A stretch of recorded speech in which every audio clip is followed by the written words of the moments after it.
Good afternoon, everyone. And today we're going to talk about advertisements, okay, especially gender representation in Philippine ads.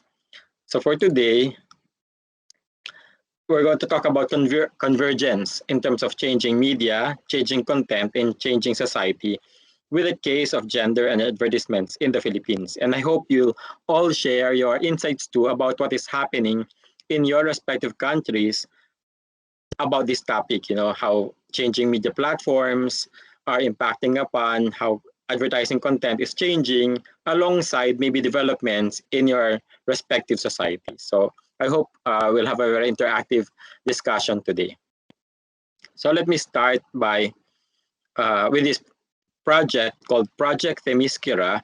This is a survey conducted by Investing in Women. So the survey about Filipinos and advertisements. So the first question was, are women now equally represented in Philippine advertisements?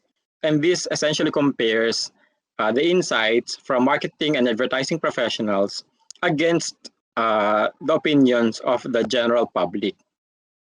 So based on the survey, 47% of marketing and advertising professionals strongly to somewhat agree that women are now equally represented in Philippine advertisements. This was a bit lower than what audience members said. So majority, 52%, said that women are now equally represented in Philippine ads. And then the second question was, do we now have enough gender equal advertisements? Reverse findings. In this case, marketing and advertising professionals, 50%, exactly half of them somewhat agree, compared to only 45% of audience members. And then the third question, is gender stereotyping still prevalent in our ads? So about equal, no, about 48%, marketing and advertising professionals somewhat agree. So they are in agreement in terms of the gender stereotyping in our local advertisements here in the Philippines.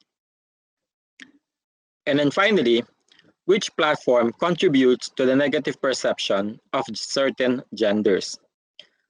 So according to marketing and advertising professionals, as well as the audience members, it's television, which contributes to the negative perception of certain genders.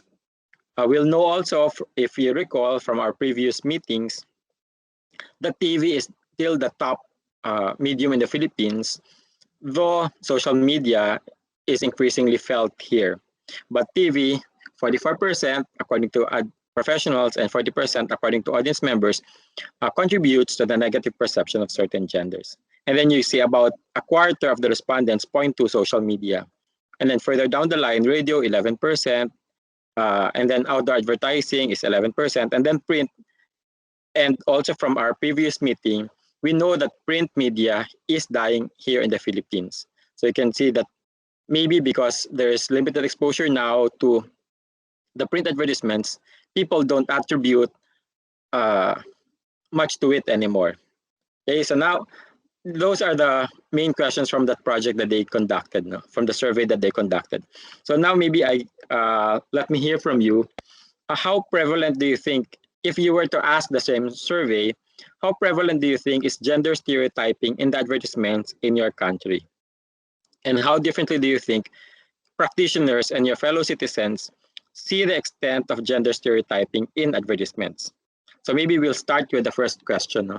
How prevalent do you think is gender stereotyping in the ads in your country? So later on, we're going to discuss what actually stereotyping means. But this is a survey that was conducted and people were asked outright this question. So let's ask maybe Lucas, how prevalent is gender stereotyping in Germany, in the advertisements in Germany? It got less over the years, but there was a huge public discussion on it. So if you publish today a very stereotyped advertisement, you will face a huge backlash. But a couple of years ago, I think it was very, very common. What was the stereotyping that they did before? I think the classic, typical things like half-naked women around cars, something like that, for example. But also women as taking care of the household, men are going to work. I would say this just the typical things you have worldwide. Okay. So, but what do you think triggered the change? Mainly the public discussion, because we have one of the largest gender pay gaps around in the world. At least Mm-hmm. that's what statistics says. Ah, And yeah, a lot of information. Like in every news outlet, there was a discussion about it. mm-mm. Yeah, so I think that's at the end of the session today, we're going to talk about our advocacy as communication practitioners, as research practitioners. And this is one of the ways we can help improve the situation, right? Because opening discussions like this can really help address concerns like stereotyping, in this case, in advertisements. Thank you, Lucas. Uh, Melissa, are you there for France? Yes, Yes. but I didn't get the point about what is prevalent. Oh, how often or how common? Ah, okay.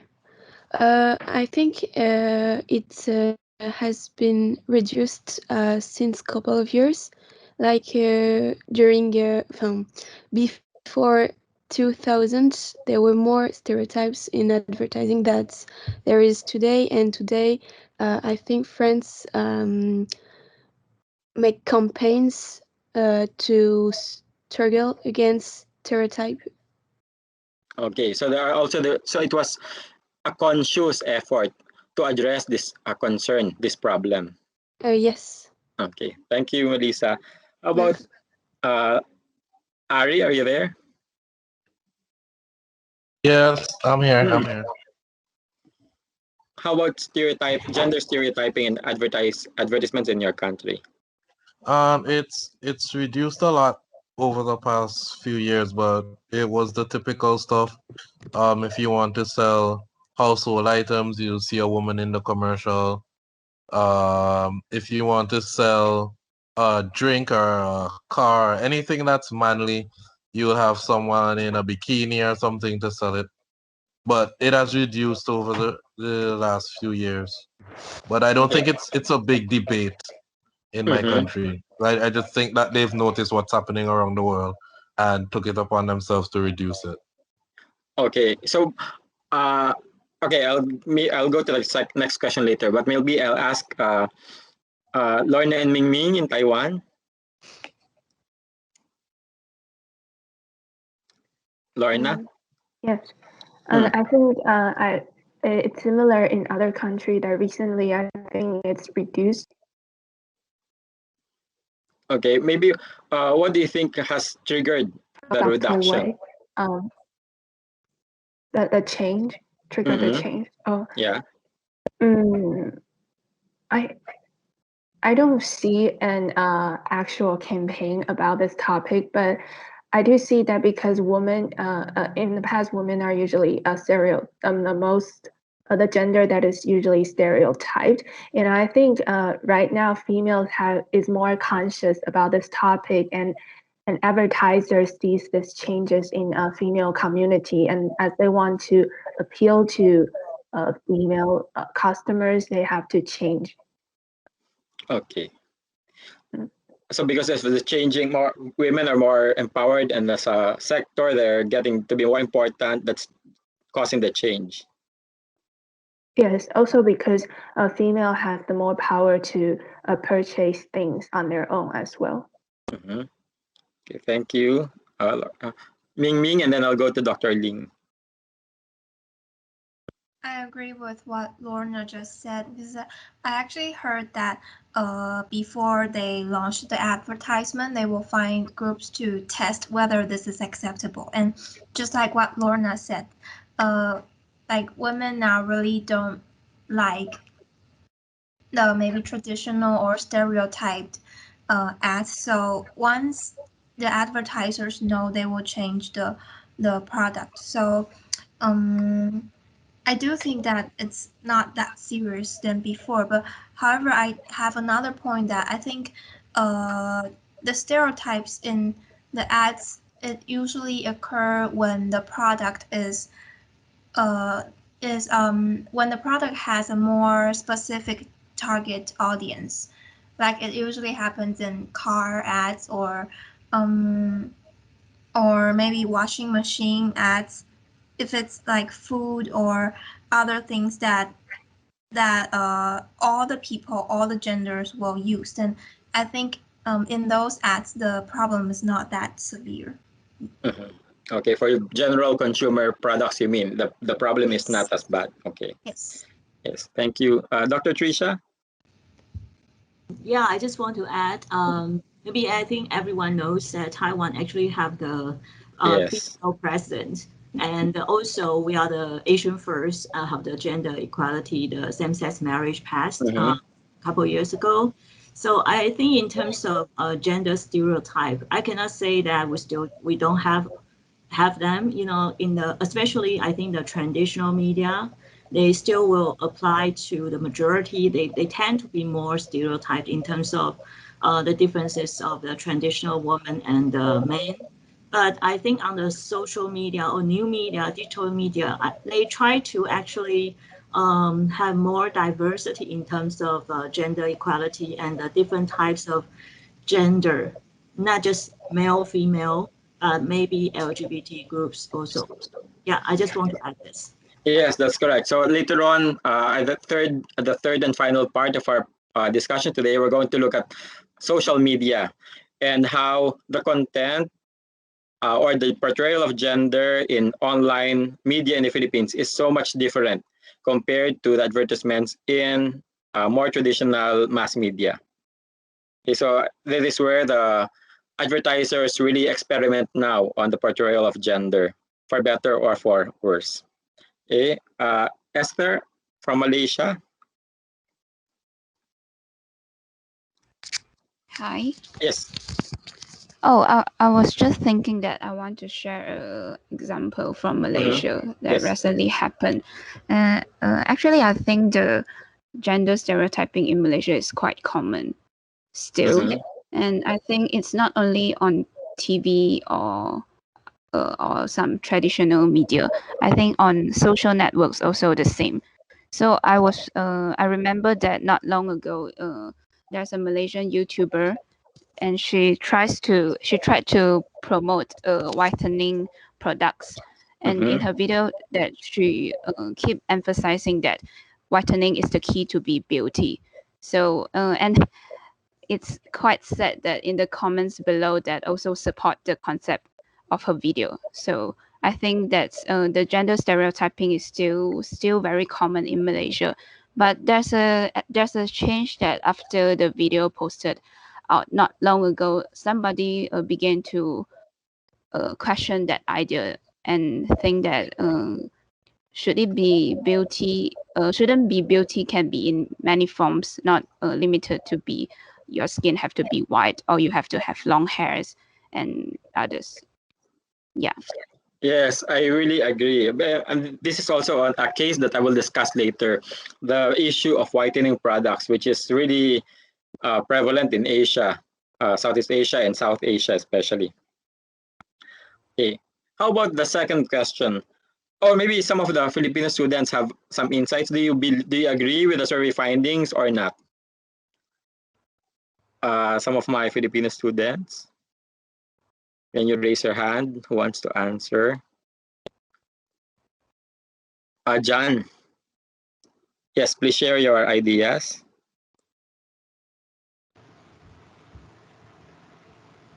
Yes, sir.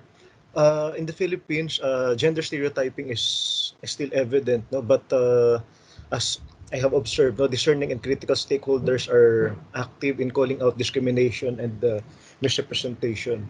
However, in that context, no, gender role reversals are also sometimes being depicted in advertisement, no.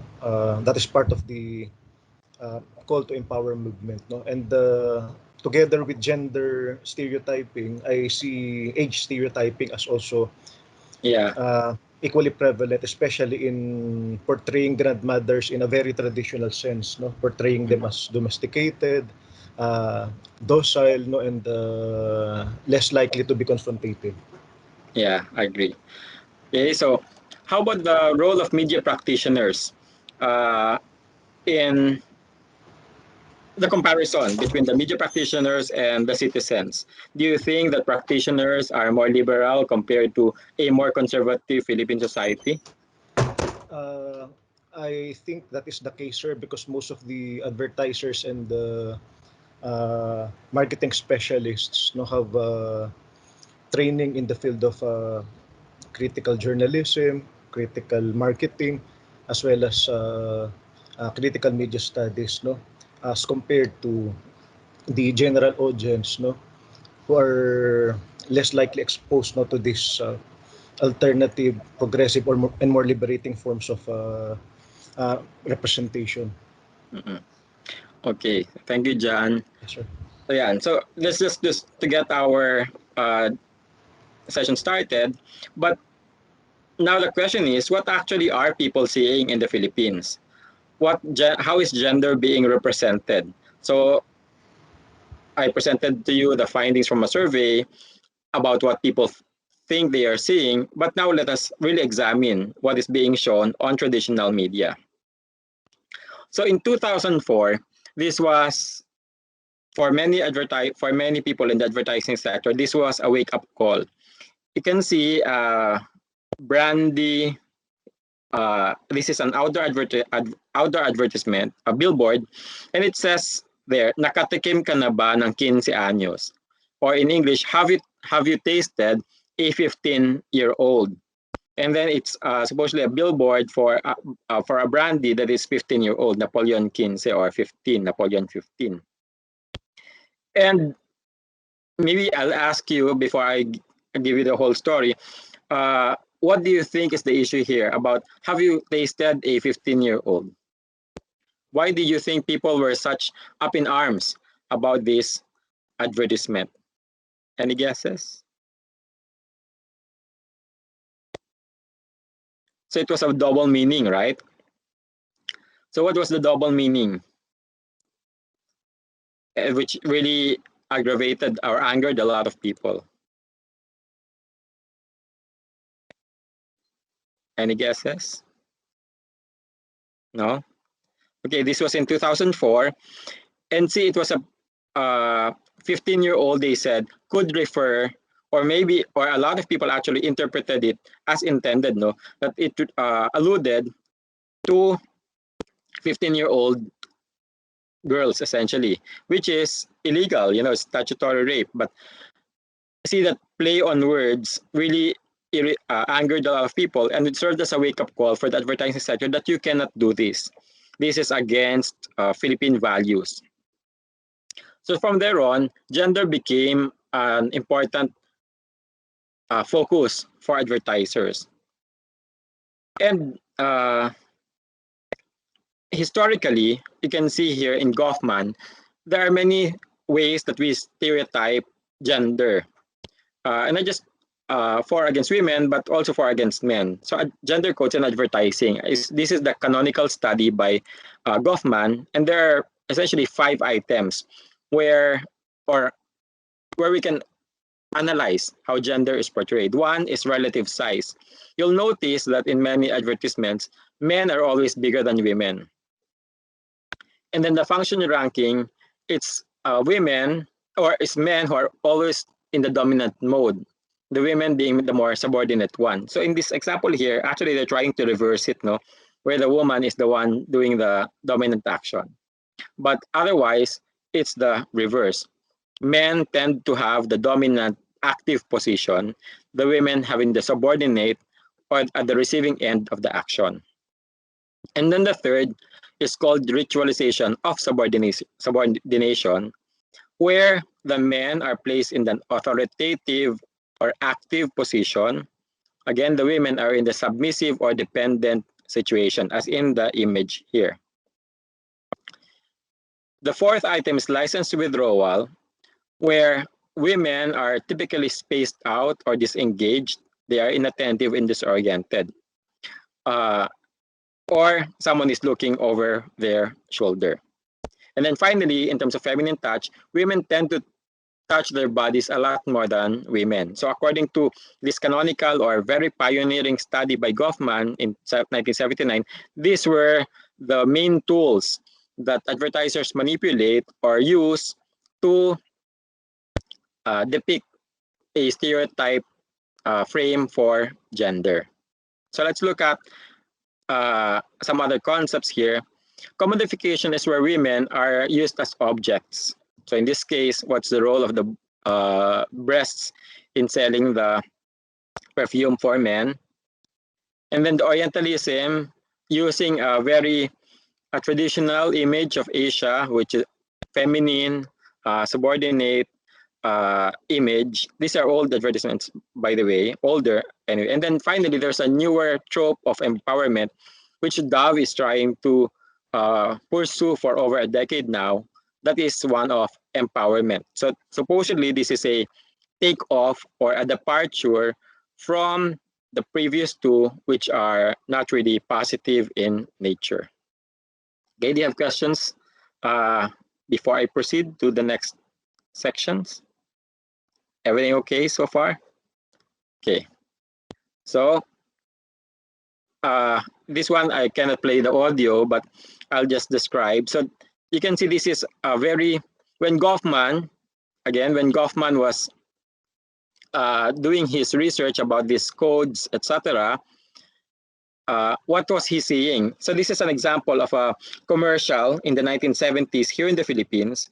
And you can see why Goffman arrived or developed those concepts, because this was typical advertisement. When I was a kid, you were not born then yet, so you probably didn't know how bad the situation was then. So here it is. So you can see there's a woman riding a horse, and then just men all drinking, having fun. And then there's the shot of the bottle, okay? And then they're telling how good the brandy is.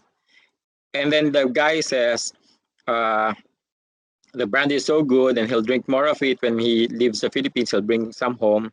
And then the woman comes back, and then there's a foreigner. So again, the Orientalism, right? The Asian woman being offered to the white folks. Again, the production is streamlined, but you can see that there's capitalism, production, efficiency, etc. But and then the woman always goes back, and everyone's happy. So you can see this such an advertisement now wouldn't pass the review and will get so much flack. But then again, as I'll explain later at the end of the session, there are attempts to use this provocation of the public using gender again.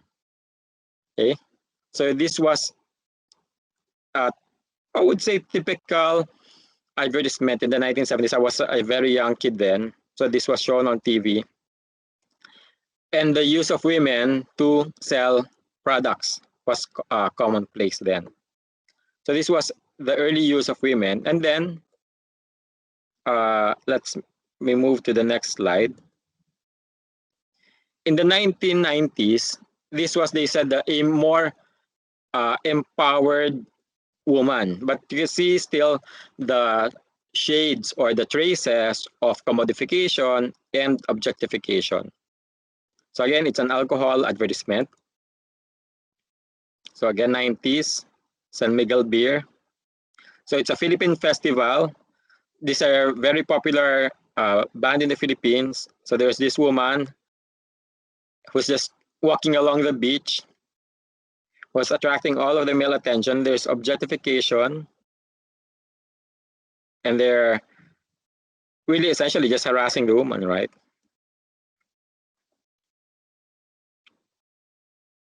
But what's the difference? They said that now the woman is walking on her own, and that she knows she's attractive, and then she's looking straight ahead into the camera. So there's no more license withdrawal. And that she's saying, oh, you can look at me, but you cannot touch, and that everything is on my own terms. That's what they were saying before. and explaining that this was a more empowered woman compared to the White Castle commercial before, where the woman was playing to the audience. This one, the woman had the men in control, or had control of the men, I would say. Okay, so they say this is slow development in the discourse, but it goes on and on, etc. Maybe these advertisements were from even when you were born.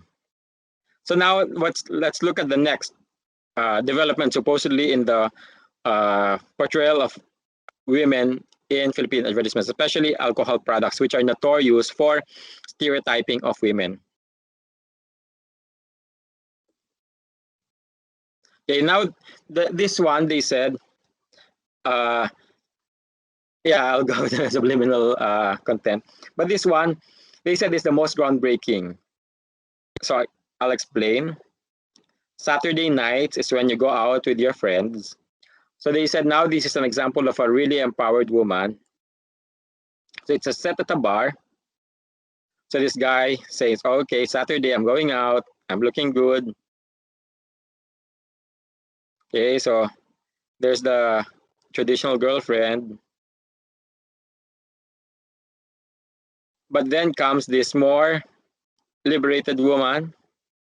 Wait. You can see that the woman earlier grabbed the drink but never drank it.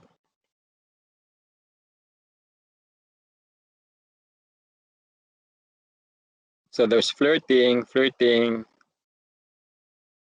Okay, so are you? And then finally, this woman who comes in at the bar alone, just depicting supposedly that she's very independent. I say, if you're lucky, the action never stops. Okay, and then so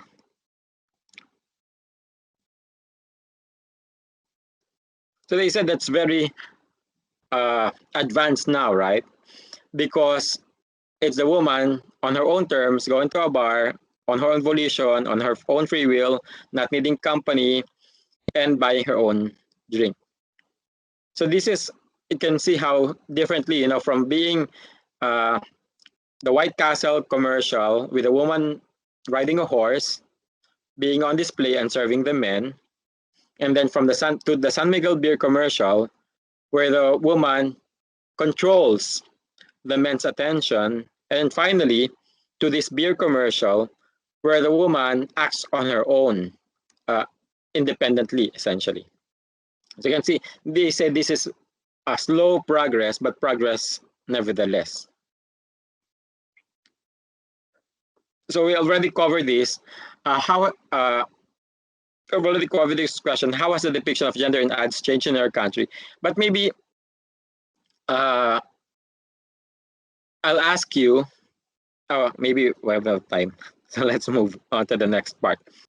To the content analysis of TV, print, and radio. So I'll present two parts. There's content analysis for TV, print, and radio, exploratory textual analysis later on for the third part of our session with online cases. But before I present the findings, I'll ask you instead, how differently do you think TV, print, and radio in your respective countries differ in their presentation of gender?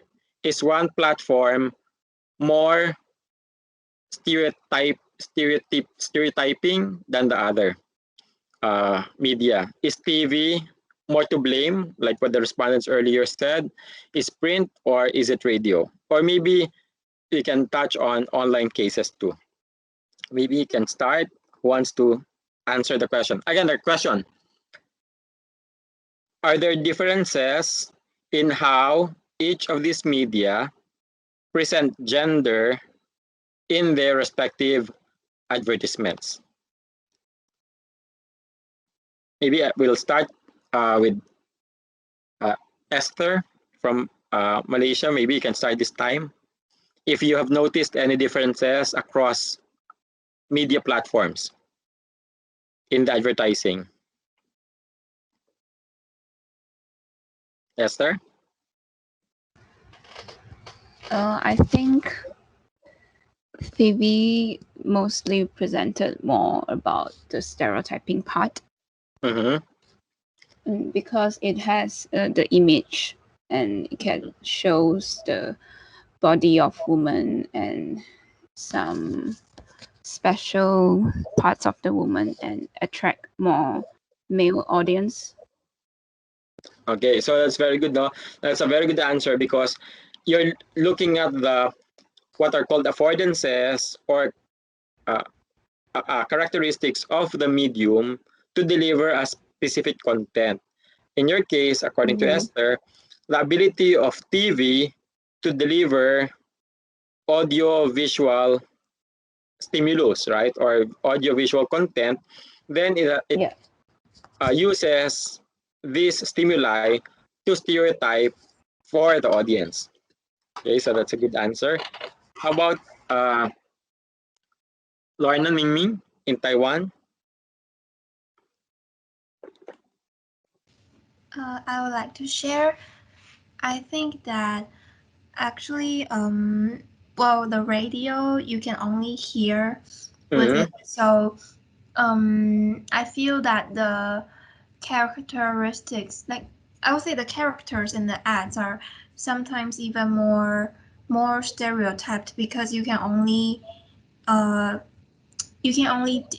define or recognize the people speaking with their voice. So, like in a lot of times, I can hear that if it's a female voice, you have to make it very high and young and sweet. However, if it's a male voice, it tends to be very low and maybe strong. And I feel that the way that they present their own voice or presenting the ads will actually bring in the stereotypes, but doing it in a very subtle way. But it's, I think partially it's because of the limitation of radio that you can only convey your messages with voice. Oh, that's an excellent point. Yeah. So, for as Esther said, it's because TV can use a lot of stimuli. Then it uses this to stereotype. Whereas another excellent point for Ming, it's because radio has limited affordances or limited tools in its use. Then, what limited materials it uses to stereotype through subtle changes. For instance, as I said, very feminine voices for women and very masculine voices for men.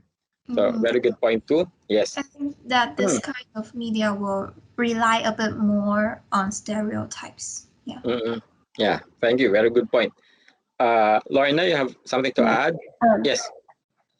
In my opinion, I don't see too much of a difference between media. I think content is probably what influenced the stereotype the most. For example, video games ads. I feel like it has a lot of stereotypes, so I think in my opinion, there's no too big difference.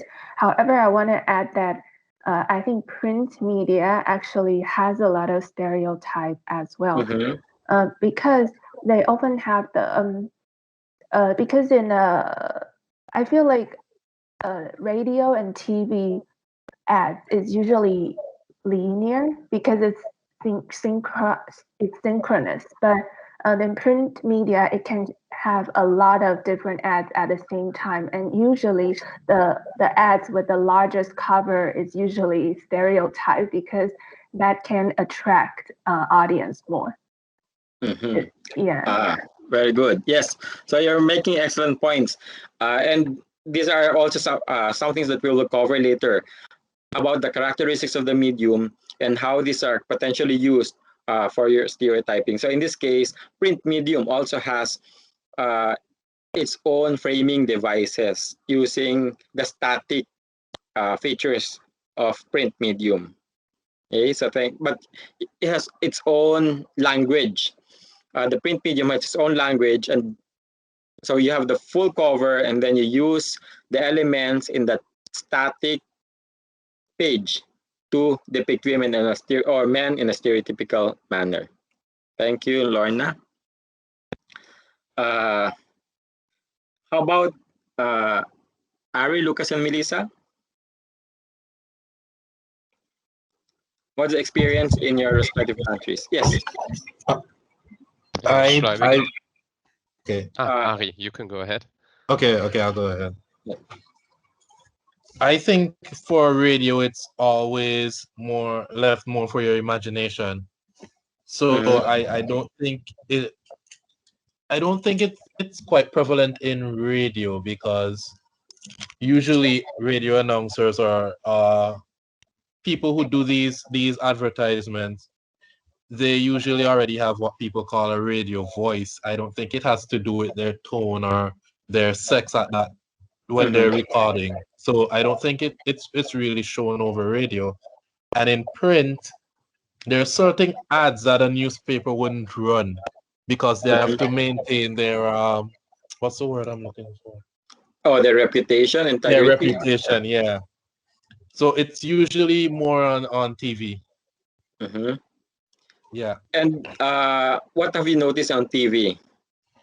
Like just the same thing that I mentioned before. You'd see, for them to sell household items, you'll see a woman in the kitchen, a woman cleaning, a woman doing household duties. And when it comes to men, you see a man driving a car and a woman in a bikini next to him, or you know, the stereotypical stuff. Yeah. Okay. Yeah. Thank you, Ari. Lucas? Yes, I think in Germany the worst ones are actually the print advertisements. Like in TV, it's like the obvious bullshit as we always have it. In radio, it's less, but in print, you have like those images which have a bold text next to them. I mean, the advertisements which are outside in the public, so at a bus station, for example. So you have them in a large print, and then there's always like one sentence, and pretty often it uses sexism. So yeah, like there are a lot of wordplays in Germany. I just Googled a few ones. Okay. So what do they say? For example, if you have, let's pick here one, like there's one guy delivering steaks, and it says like, as beautiful as women, just tastes different. So yeah, stuff like this, you have it quite often still today, because it gets your attention in a very short amount of time. And as it's in the public space, like you drive by with your car, you will see it, you will spot it. And people don't react to it anymore? They react to it. There's some public, like some larger cities like Munich, they have established a ban for sexist ads. But yeah, they're still used in other cities, or you will see like construction companies often, like they have like those ads printed on their cars as a kind of advertisement for their own company. You will also see this. Okay, so it's a lot of the outdoor, out of home. We call them out of home advertisements, which are an issue. Yes, mostly because nowadays, at least, the TV, for example, is very regulated. So if the largest German TV station will air such an ad, they will face the negativity and the criticism. And here, yeah, the company behind it doesn't care so much. Yeah, so we'll talk about this.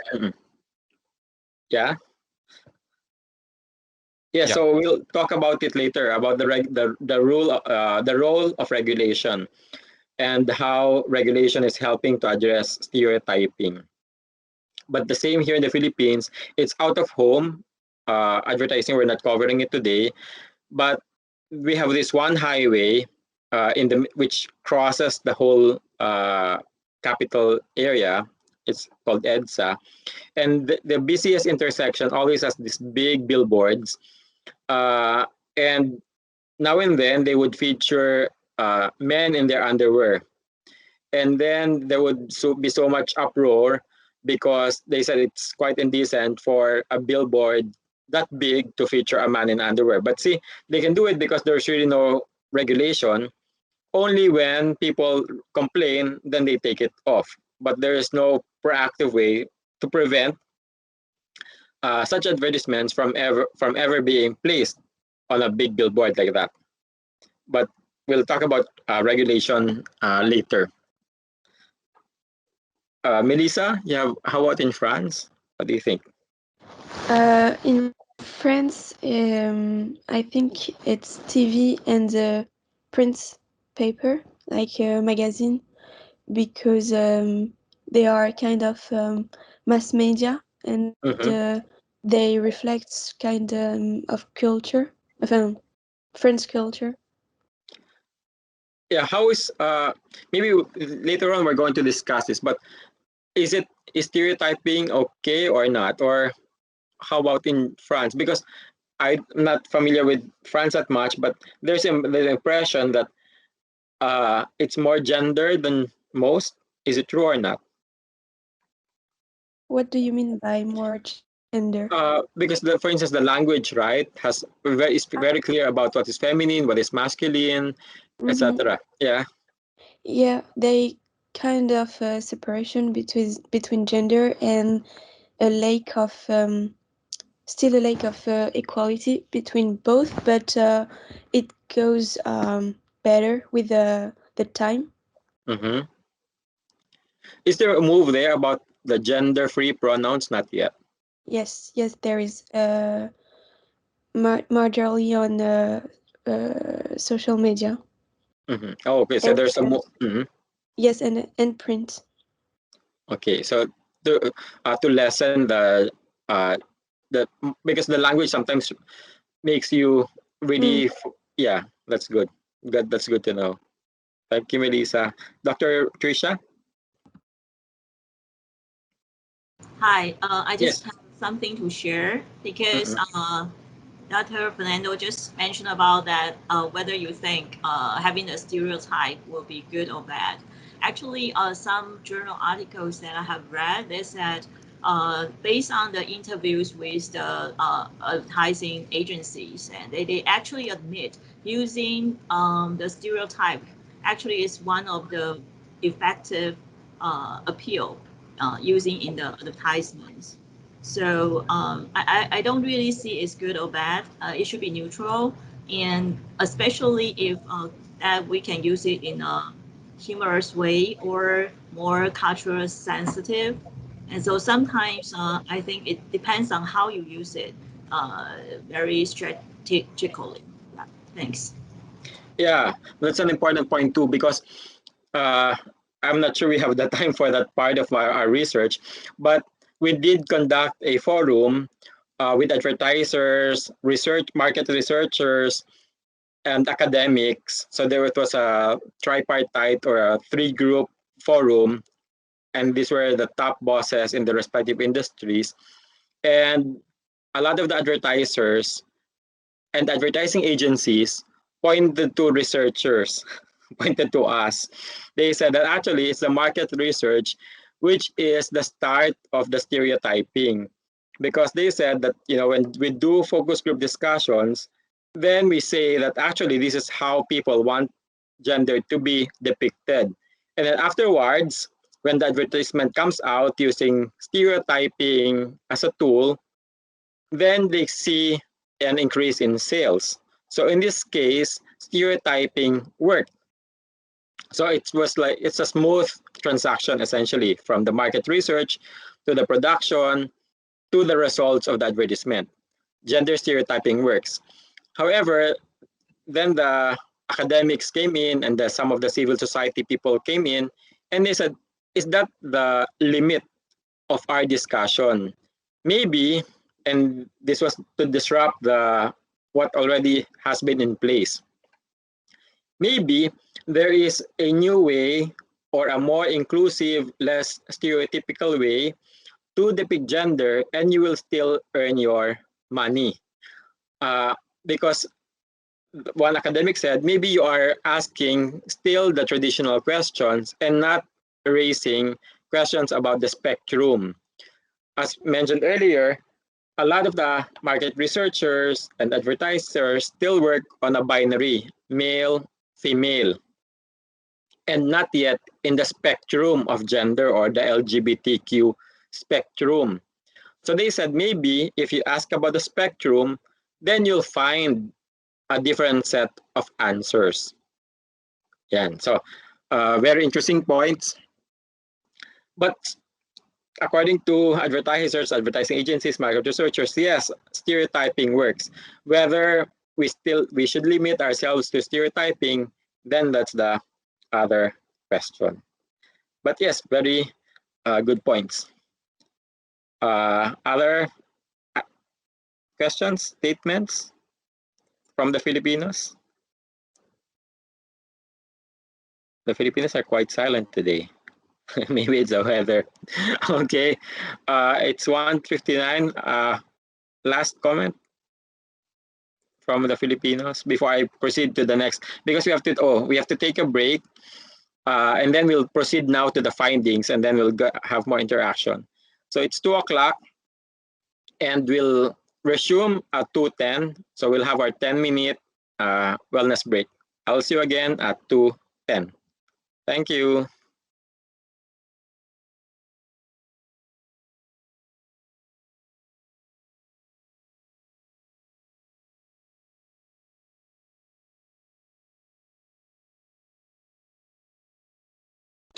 Hi everyone, we're back at 2:10. So I'll now present our findings. So this is a study that we did in 2019.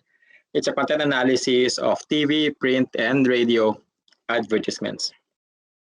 Let me just check if my screen is in full. Andrew, is it okay? Yes. Okay, I'm getting the hang of Teams. The thing is, we use Zoom back at home, so Teams is quite alien to me. Okay, so let's start. So the nature of mass media, and thankfully your answers earlier really covered some of these items. So it's important for us in communication and media to understand the advertisements as working in their respective media platforms. So I already demonstrated earlier your knowledge of how the different tools or features available to each medium have a direct impact on the messaging that they share among the general public. So let's start. So in this case, remember, we're dealing with print, radio, and TV in their classic form or in their legacy or traditional form. So mass media, by their nature, uses the model one-to-many. So one source communicating to a lot of people. So that's a basic definition of mass media. And the content is fixed, which means that once something has been produced and aired on TV or radio or printed on the newspaper, the content is already fixed. It can no longer be updated immediately, unlike content for digital media, where we can alter or change the content immediately and delete the previous file. Again, for mass media, the content, once released, is fixed and readily archived.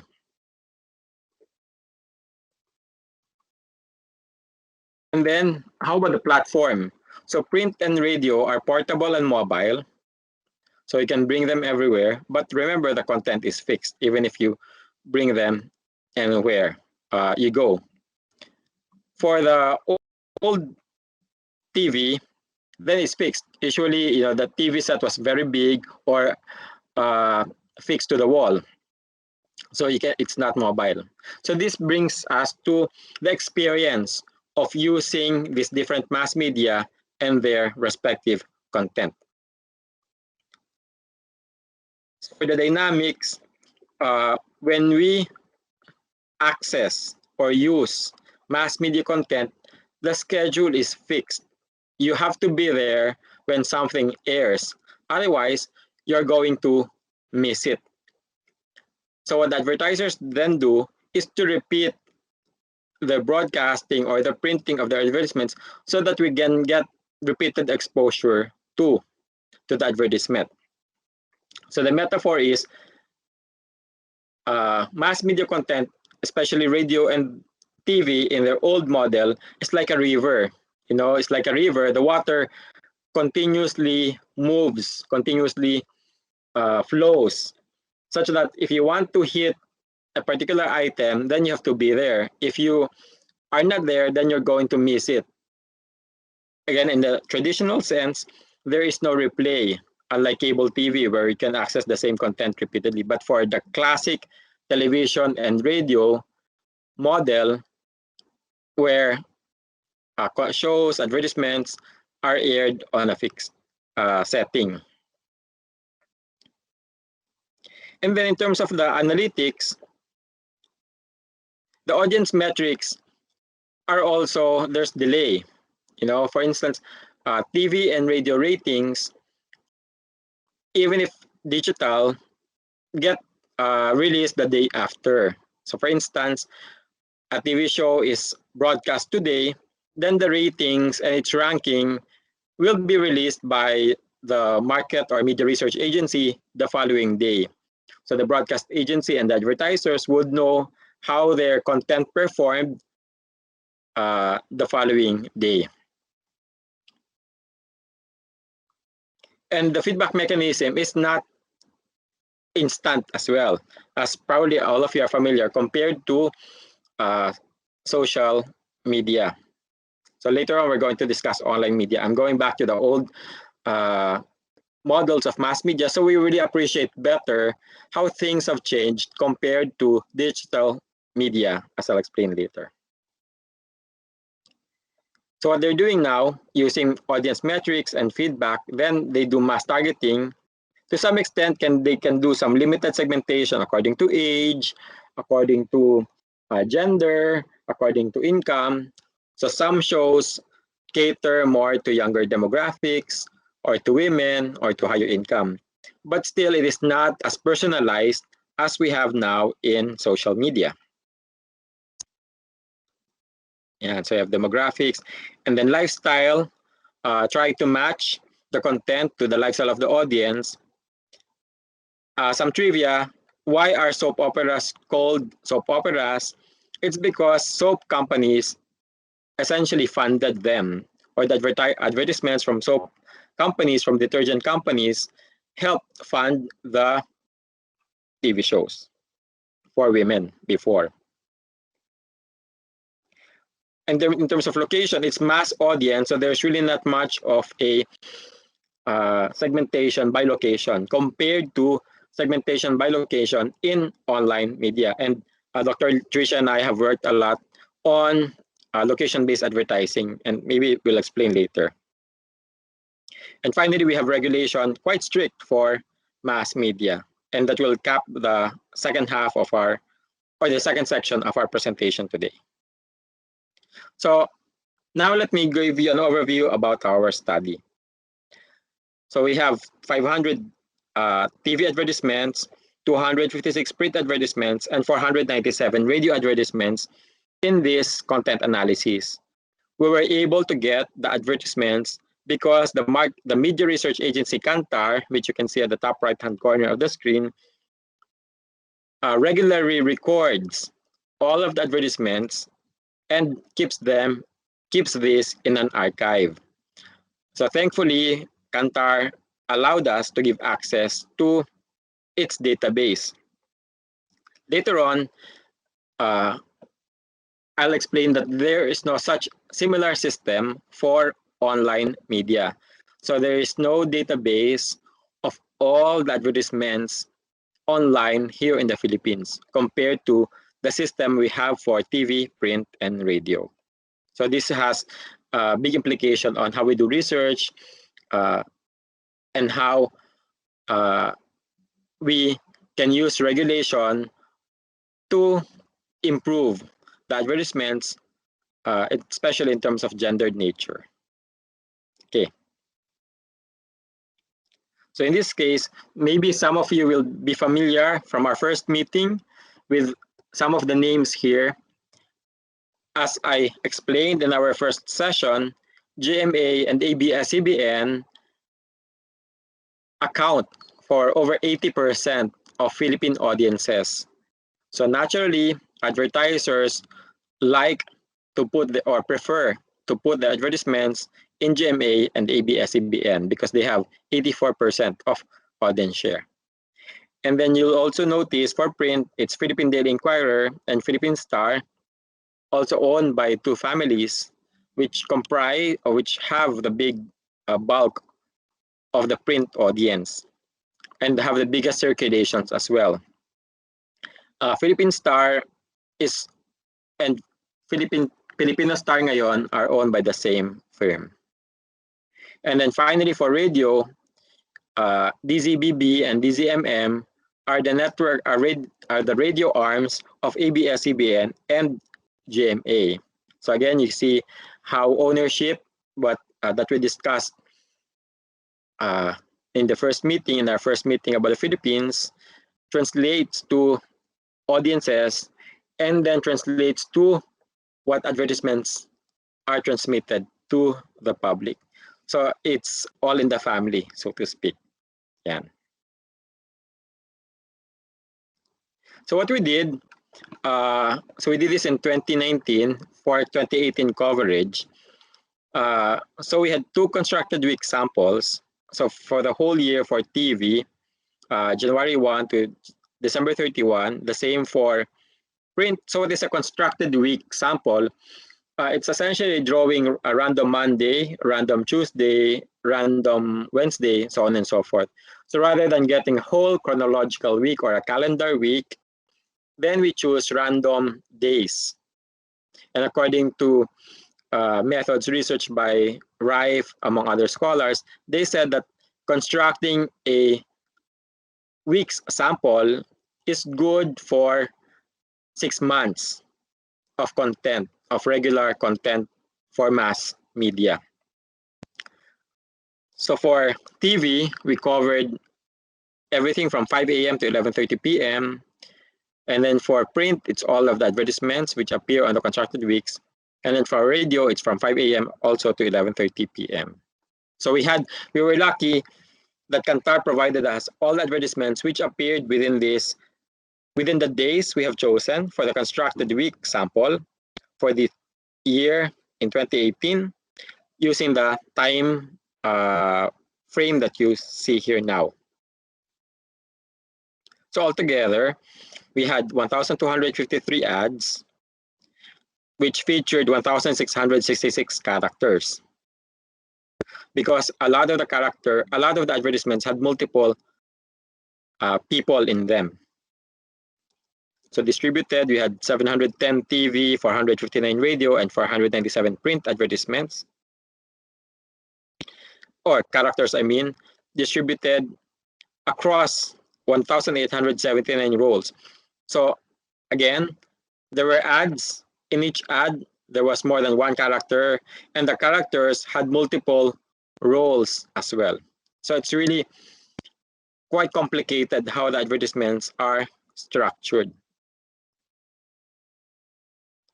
And then you'll see in terms of the gender distribution, you have the female at the first row and the male at the bottom row. Out of the 1,426 people in the advertisements, almost equal, 49% female, 51% men.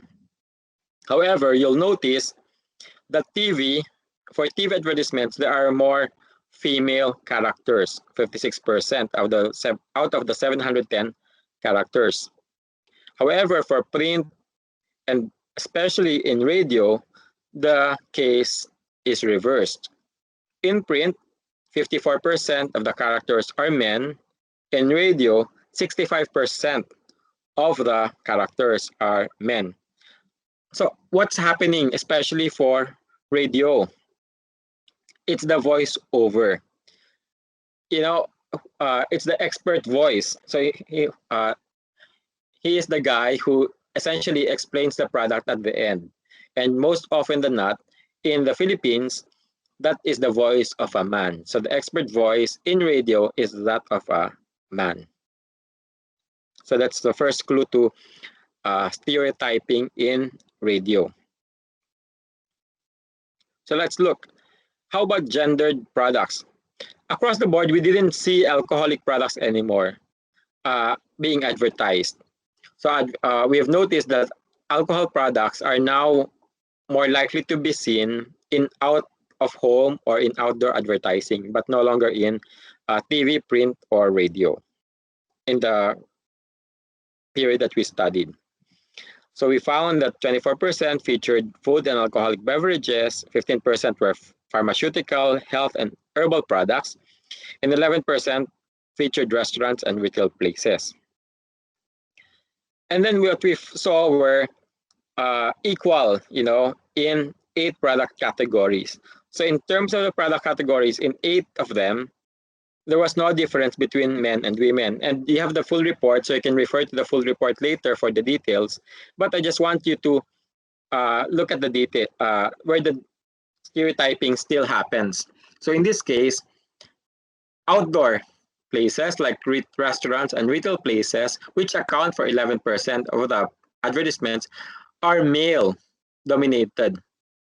This surprised us because we thought that, for instance, especially retail places would be a woman's world.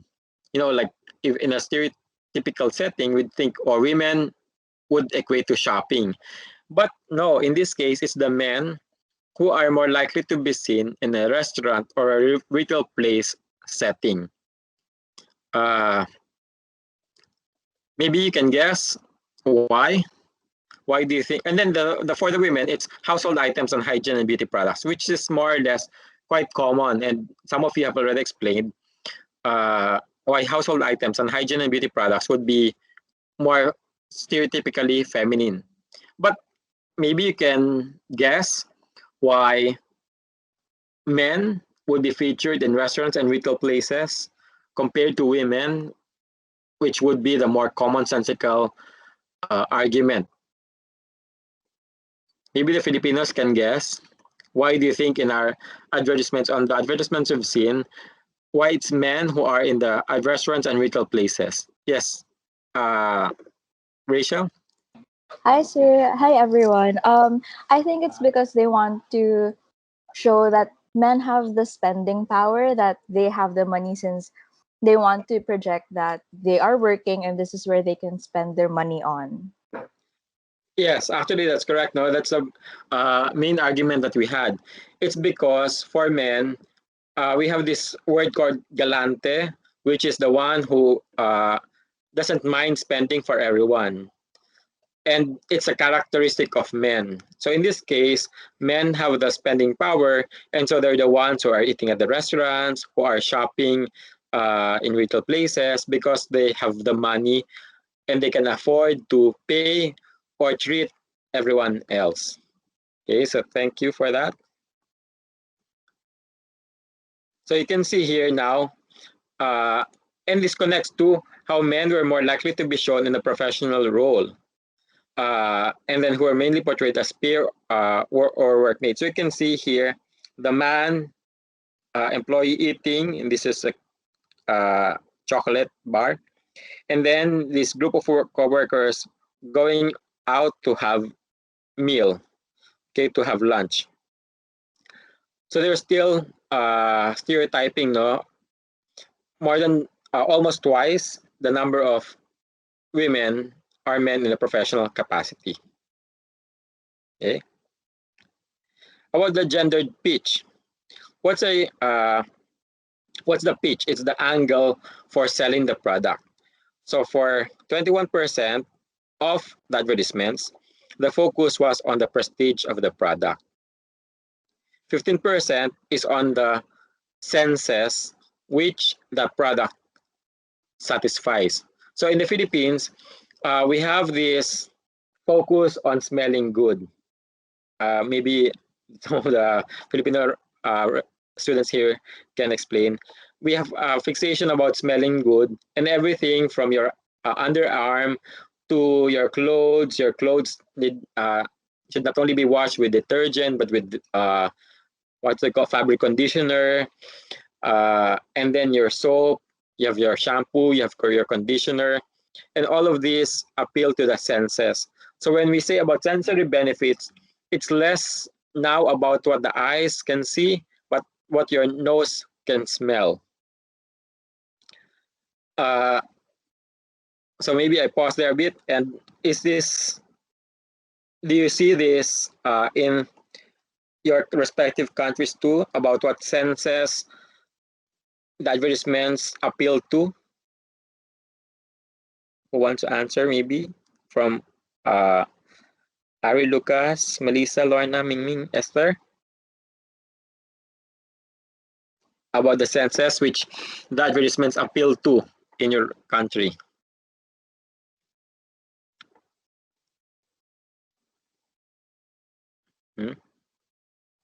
I'm sorry, can you rephrase the question again? Okay, here in the Philippines, we've noticed after highlighting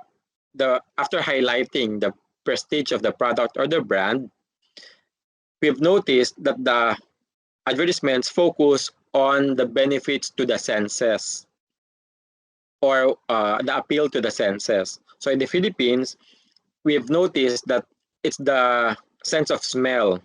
So a lot of the advertisements focus on the sense of smell. And you can see then the gendering of the advertisements. It's the women's responsibility to make a lot of things smell good. So that's how it's connected. So maybe in your country, do you notice any sense in particular which the advertisements focus upon?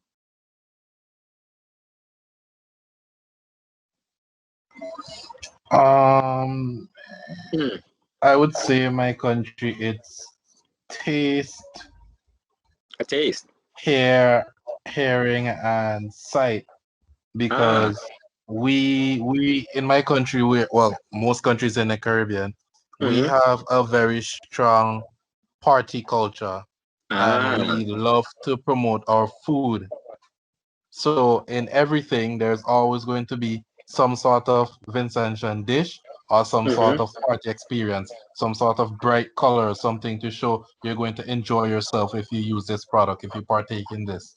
So yeah, I think those three senses the most. Okay, and in this case, it's not gendered, right? Food is food. So, but there's no. Yeah. Okay. How about the others? Another one, maybe can. Yes. Who has her hand raised? Esther, is that you? I think in my impression, I think I often see the ads such as the laundry detergent. So I think probably it's more focused on the sense of smell. Yeah.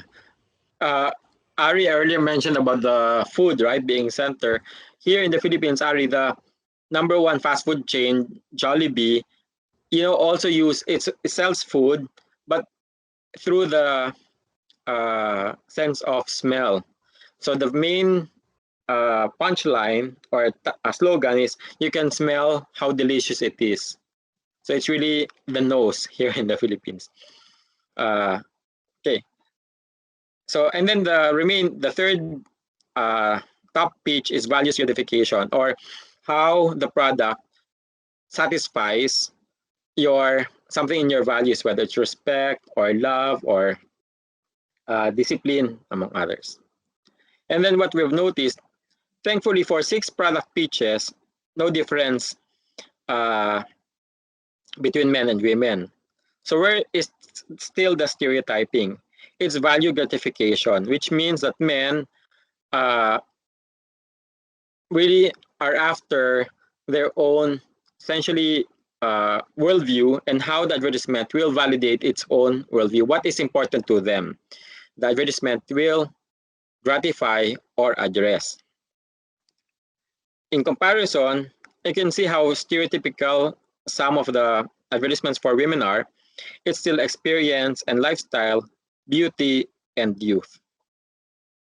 But maybe we'll see this, this was in 2018 research, using 2018 data, but maybe when we do this in a couple of years, with the popularity of K-pop and the more androgynous or metrosexual approach to health and beauty, maybe we'll see a change, but we're not seeing it in this data set yet. But maybe K-pop will have an impact eventually. So this one has no it's you cannot hear the audio, but you can read the caption. So this is a very popular advertisement from the 90s, and this is the version of another quote unquote empowered wife. Okay. So the wise housewife, and she talks to her mother-in-law who says she's pale. Have you checked with your doctor? And then comparing audiences, oranges, she buys a local one because it's the smarter buy. And then they have to go to the doctor. She has to look good. And she uses the cheaper brand Surf. But the doctor doesn't see the difference in the whiteness of her clothes and appreciates the smartness of her buying the local oranges, which are cheaper. And then now she'll have a granddaughter. Or I mean, the mother-in-law will have a granddaughter, so she's very proud that the daughter-in-law is satisfying her obligation to give her a grandchild. So it has to be there, right? So this is a trope or a motif which started in the 1990s, the wise housewife. So they were trying to be less stereotypical about the housewife that just does the laundry. But in this case, now it's a thinking laundry woman. So it's from a laundry woman, the wife is still a laundry woman, except now that she's being smart about it. So, and this was very popular. So it really struck a chord in the audience of the 1990s. But probably now, it still continues, but it's getting tired. The motif or the trope of the wife who's thinking has become tired, and people are questioning now. It's a double burden on women. I'll go back to my example later on with the men. Here, the men. You can see that they're after their own gratification. Okay, we're happy, we're going out, we're enjoying this meal.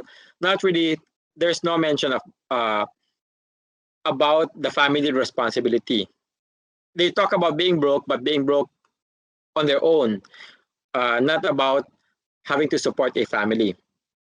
In this case, with a wise housewife, the responsibility is on the woman to make sure that she's being smart with her family's money and that there's always an auditor who's looking after her, in this case, the mother-in-law. So she is fulfilling her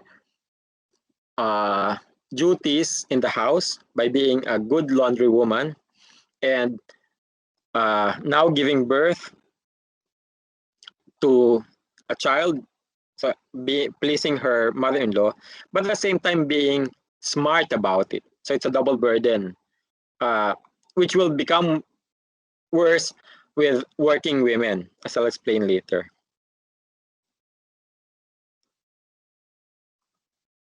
So this is the man in this case. So they're going out, and then this guy said, "Okay, I will follow you because I have no budget anymore. I have used up all of my money, so I'm just leaving." So they said, "Oh, nope, you can buy food for cheap. 50 pesos is about half a euro for your reference. So you can have that burger for half a euro or less." And so she's just whining about it, that I'm poor, I cannot afford it. But now, with 50 pesos, I can go out with you guys. And I can still be a strong man. something like that. But still, there's no reference about family duties, about family responsibilities, about being accountable to the family.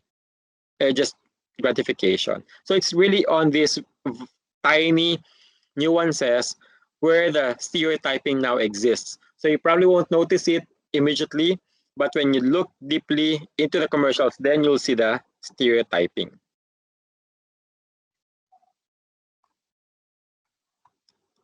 Okay, and then in terms of the gendered roles, 61% are users. So we were surprised about this, that only a quarter of the advertisements use celebrities, and then 9% used experts. But you'll notice that for celebrity, there was no gender difference in the count. But for users, 65% were men, or 65% were female, and 56% were men. Whereas compared to experts, 13% were men, 6% were women. So now we'll go back to the theoretical concepts I presented earlier.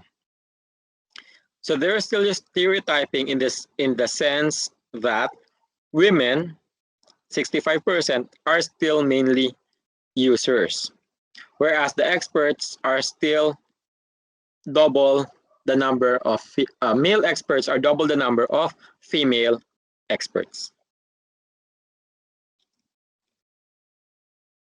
And this is just a typical, this is a screenshot of what an example of the stereotyping, no? So the women, you can see, is going to serve the drink while the man is driving.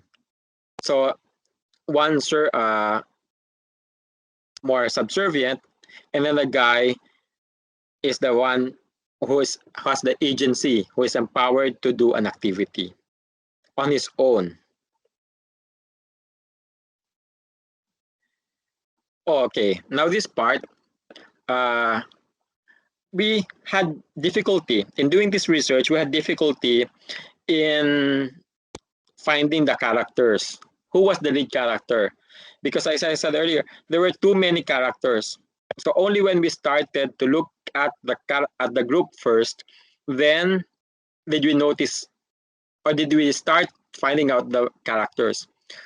Because in the Philippines, unlike the literature in the West, the focus is on the group, secondarily on the characters or on the individuals. Compared to many of the advertisements in the West, where it's more individual centric, especially in the US. The focus is on the individual. In the Philippines, the focus is on the group first, the individual second. And you'll notice that here, where almost half of the advertisements feature men and women as comprising pairs and groups. And then you have for men are more likely to be sold 11%, the same with women 18%. But for the most part, majority or almost majority, 49% pair and group. So you'll see here, Filipino advertisements are often contextualized within a group of people. So only when we start understanding the group dynamic will we find who is the lead actor here. And in this case, the gender stereotyping becomes very subtle or very mild because it happens so fast. You see the one group as an entity, everything moving at the same time. So it's difficult to locate gender. But only when you look at the details one by one will you be able to locate who is the lead in each group and whether that lead character is male or female. So yeah, and you'll see here, for instance, family eating Christmas dinner. So this is Jollibee. So it's a Christmas celebration. So you can see that, okay, almost equal. So in that case, it's so difficult. But you'll notice later on that the main actor is the young guy who brings the Jollibee to the family. So it's a male character. But if you just look at the screenshot like this, it seems like everyone is equal. But actually, there are three guys there as opposed to one mother. And then the same is true for the bottom picture. You'll notice that there are women as well in the picture, but your eyes are drawn to the middle guy. So that's how they do it, It seems like it's equal, but the men always have a little bit of an upper hand to some extent.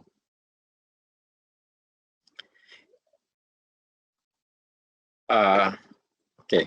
And then we also looked at the gendered spaces. Where are the characters moving?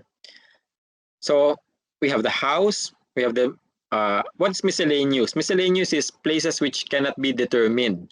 And this is increasingly used now because of the computer-generated settings, which are not clear whether they're at home or in some third space or gray space. And then 21% outdoors, 9% public spaces, and 8% indoors.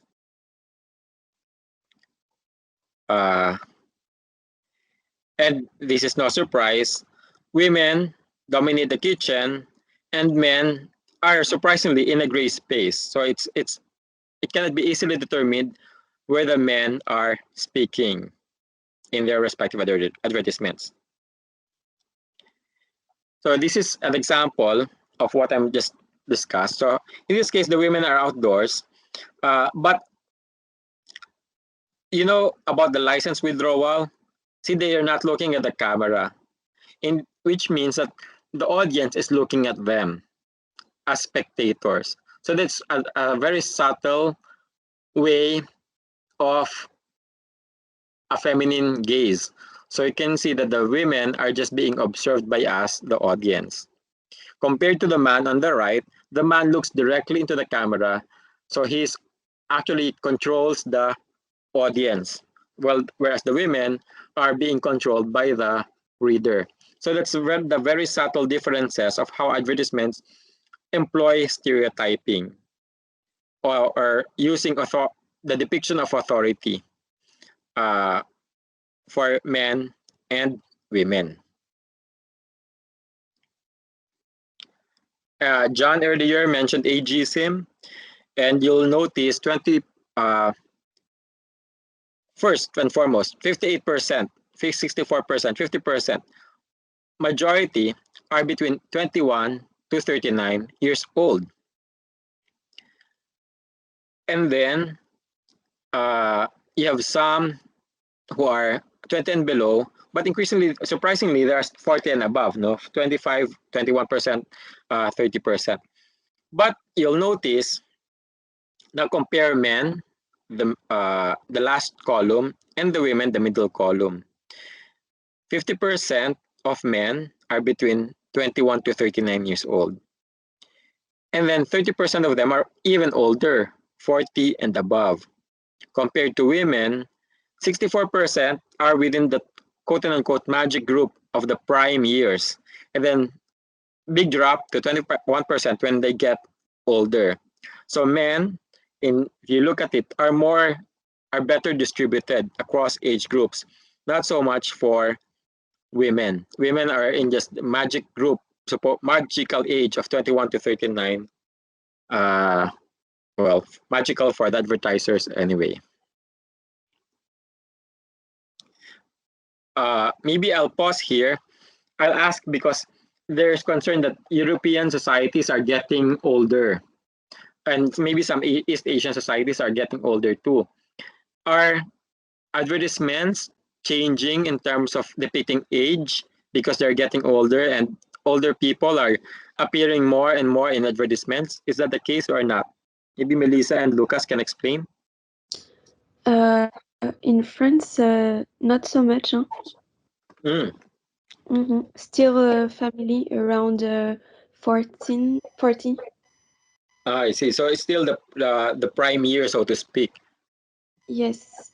Okay. So the advertising has not caught up with the aging population. Not too much. Okay. How about in Germany? I can't really tell because I don't watch TV since maybe 15 years now. Okay. But at least at the state TV before the news, let's say the largest news station in Germany, it's full of advertisements for older people, for pharmacies, for example. So a lot of pharmaceuticals get advertised then. So I guess it's the boomer generation that's going into that age now. Okay, so here in the Philippines, we're starting to see some of the advertisements for pharma, especially for multivitamins. We're seeing that, but interestingly, the characters that they use actually don't look like senior citizens. So they use people in the 50s, and then they dye their hair white, etc., and make them look or act old.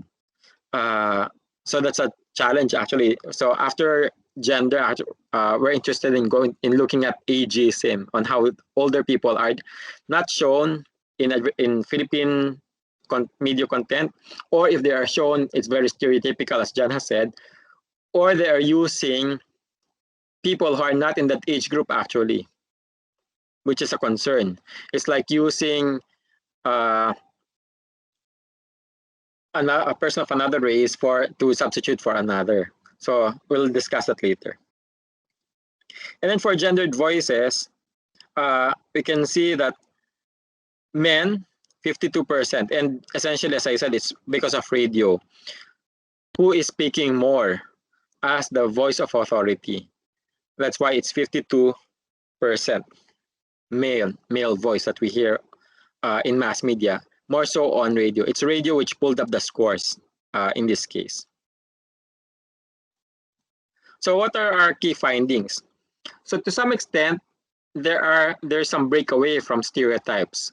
So we didn't see any more commodification or using women as products or treating them as products, or objectification where the men or where the women are presented only for the male gaze or for the male eyes. So we didn't see that anymore, thankfully.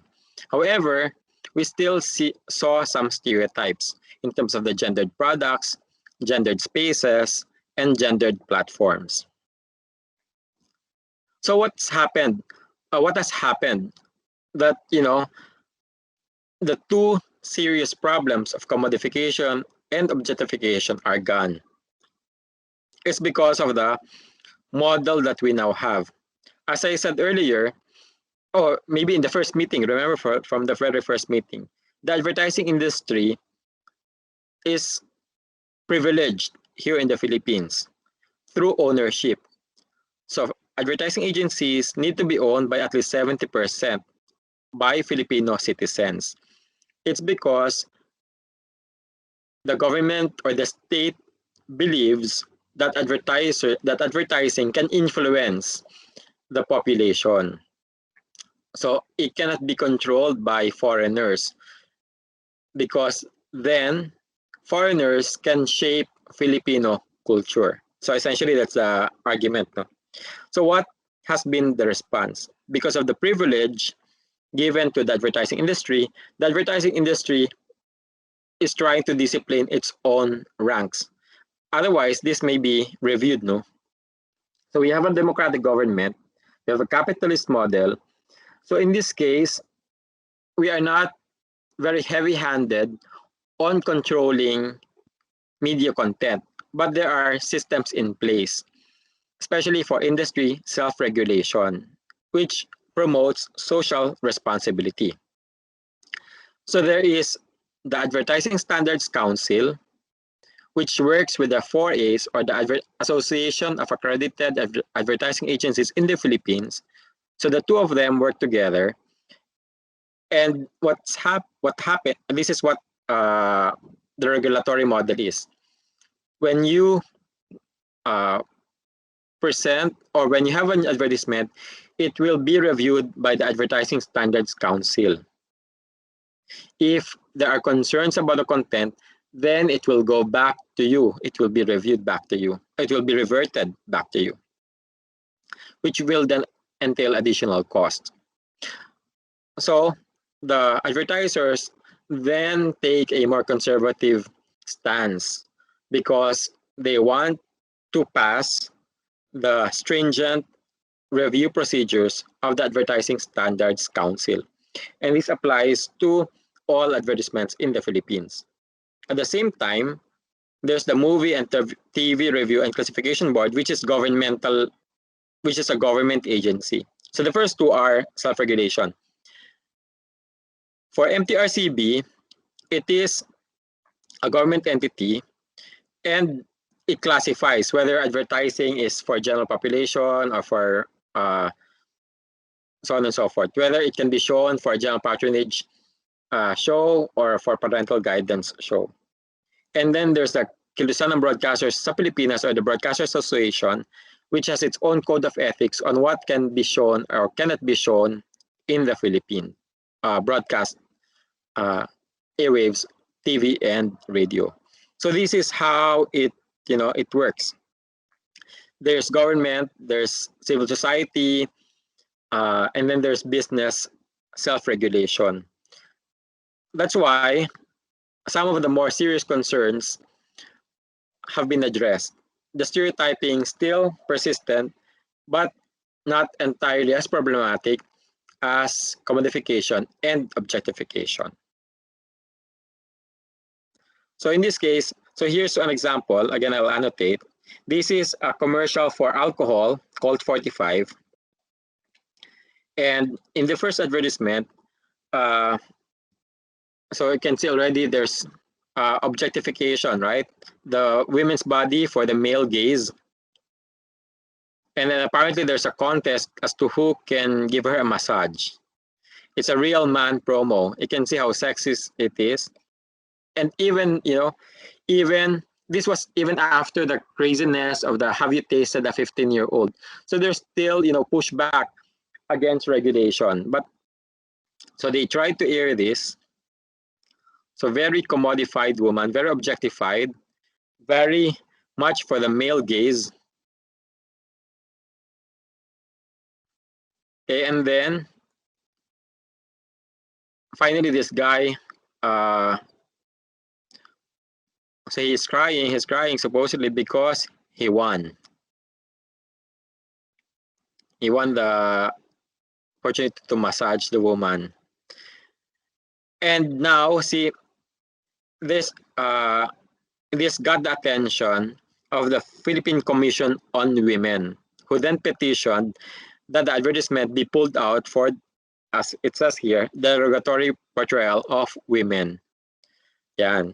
So you can see that even if outside of this system of partnership between government, business, and civil society, there are other government agencies, in this case, the Philippine Commission on Women, which can move for advertisements such as this to be pulled out. So if the company already has invested so much money on this campaign, then it's wasted investment because it will be stopped broadcasting and it will not get the traction from the repeated exposure that is the nature of mass media advertisements. Okay, so Lucas already mentioned in this case for Germany, but maybe I'll ask from others, how are advertisements regulated in your country and whether the regulations deal with gendered messaging. Dr. Trisha already mentioned earlier about how advanced Taiwan is in terms of the gender spectrum. They have the first public ratified, right? Public election for same-sex marriage. So how about regulation? Maybe outside of gender first, but just to give us an idea, because one of the benefits is we are in international class and we can learn from each other. So for mass media, or maybe a little bit of the newer media, how is the regulation set up in your country? Maybe Ari, I can ask you, what's the system there? Yes. I can't say that I'm sure. The only system that I know of is Yeah. that lawyers in my country aren't allowed to advertise on in any way. So they usually promote their businesses through media coverage. That's the only thing I know of. Okay, so that's the same. I think is true for many countries. It's called anti-solicitation. Lawyers cannot solicit uh, clients. So in this case, I think advertisements can be seen as solicitation of clients. So maybe Yeah, that's the one in place we have. Okay. yeah. That's the only thing I know of. Okay. How about Esther? In Malaysia, Esther, would you know? I'm not very sure about it, but I think Malaysia as a Muslim country, I think the advertisements content in Malaysia that could not be too naked about the woman present. Yeah. So you have because you also have some of the laws informed by Sharia, right? The Muslim set of beliefs. So Yes. yeah, so you cannot just show. To some extent, that helps commodification and objectification, but maybe also helps promote stereotyping to some extent. That's what I have reviewed some of the research they do also in Indonesia, not in Malaysia, in Indonesia, but the gender norm there is stereotypical, and they're quite happy with it. So for them, it's not a concern because it's what they said are their cultural norms, their cultural values. Okay, so there's that religion factor in the case of Indonesia. How about? Oh, it's yes, Dr. Lin. Oh, yes, Dr. Trisha. Yeah, I just quickly check because I actually my research doesn't really focus on advertising, but I found something online talking about the stereotype gender and advertisements. If talking about in general the advertisement regulation, I think especially the online ads, they're focusing on fraud or on the medical issues, so it's not really focusing on gender issue. But that's an article actually discussed about after the same-sex marriage, and then I think people tend to be more open-minded in terms of gender regulation. I mean, especially I would say what kind of roles or characters appear on TV or online. Definitely, that's more diverse. And but they still have some criticism in terms of the traditional issues, like whether certain type of females actually to be considered as beautiful, or certain types of females to be considered as good women. That kind of issues still exist. Yeah. Okay, yeah. Thank you, Dr. Trisha. Oh, it's 3 o'clock, so we'll have our break again. We'll be back by 3:10. Okay, so we'll have our wellness break. Be back by 3:10. Thank you.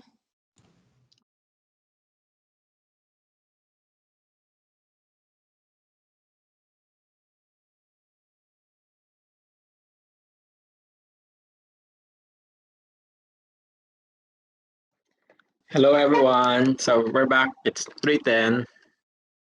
Yeah. Uh, Dr. Trisha, are you there? Would you like to share? Yeah, because I just during our break, I found something more specific in terms of how Taiwan regulates the gender issues in advertising.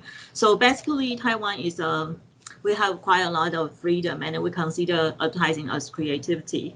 So, but there's still some arguments, especially during our 2018 referendums toward the same-sex marriage issues. They are very polarized camps actually up the commercials, especially those people, the concerned parents or religious groups. They actually put lots of, I would say, biased footage. That kind of videos on TV or newspapers, such as criticizing that gay people couldn't actually raise children well, or they would damage the society and so on and so forth. So there are some groups actually sort of fight against about these issues. And so we have the NCC, which is Taiwan's FCC, a competition regulator.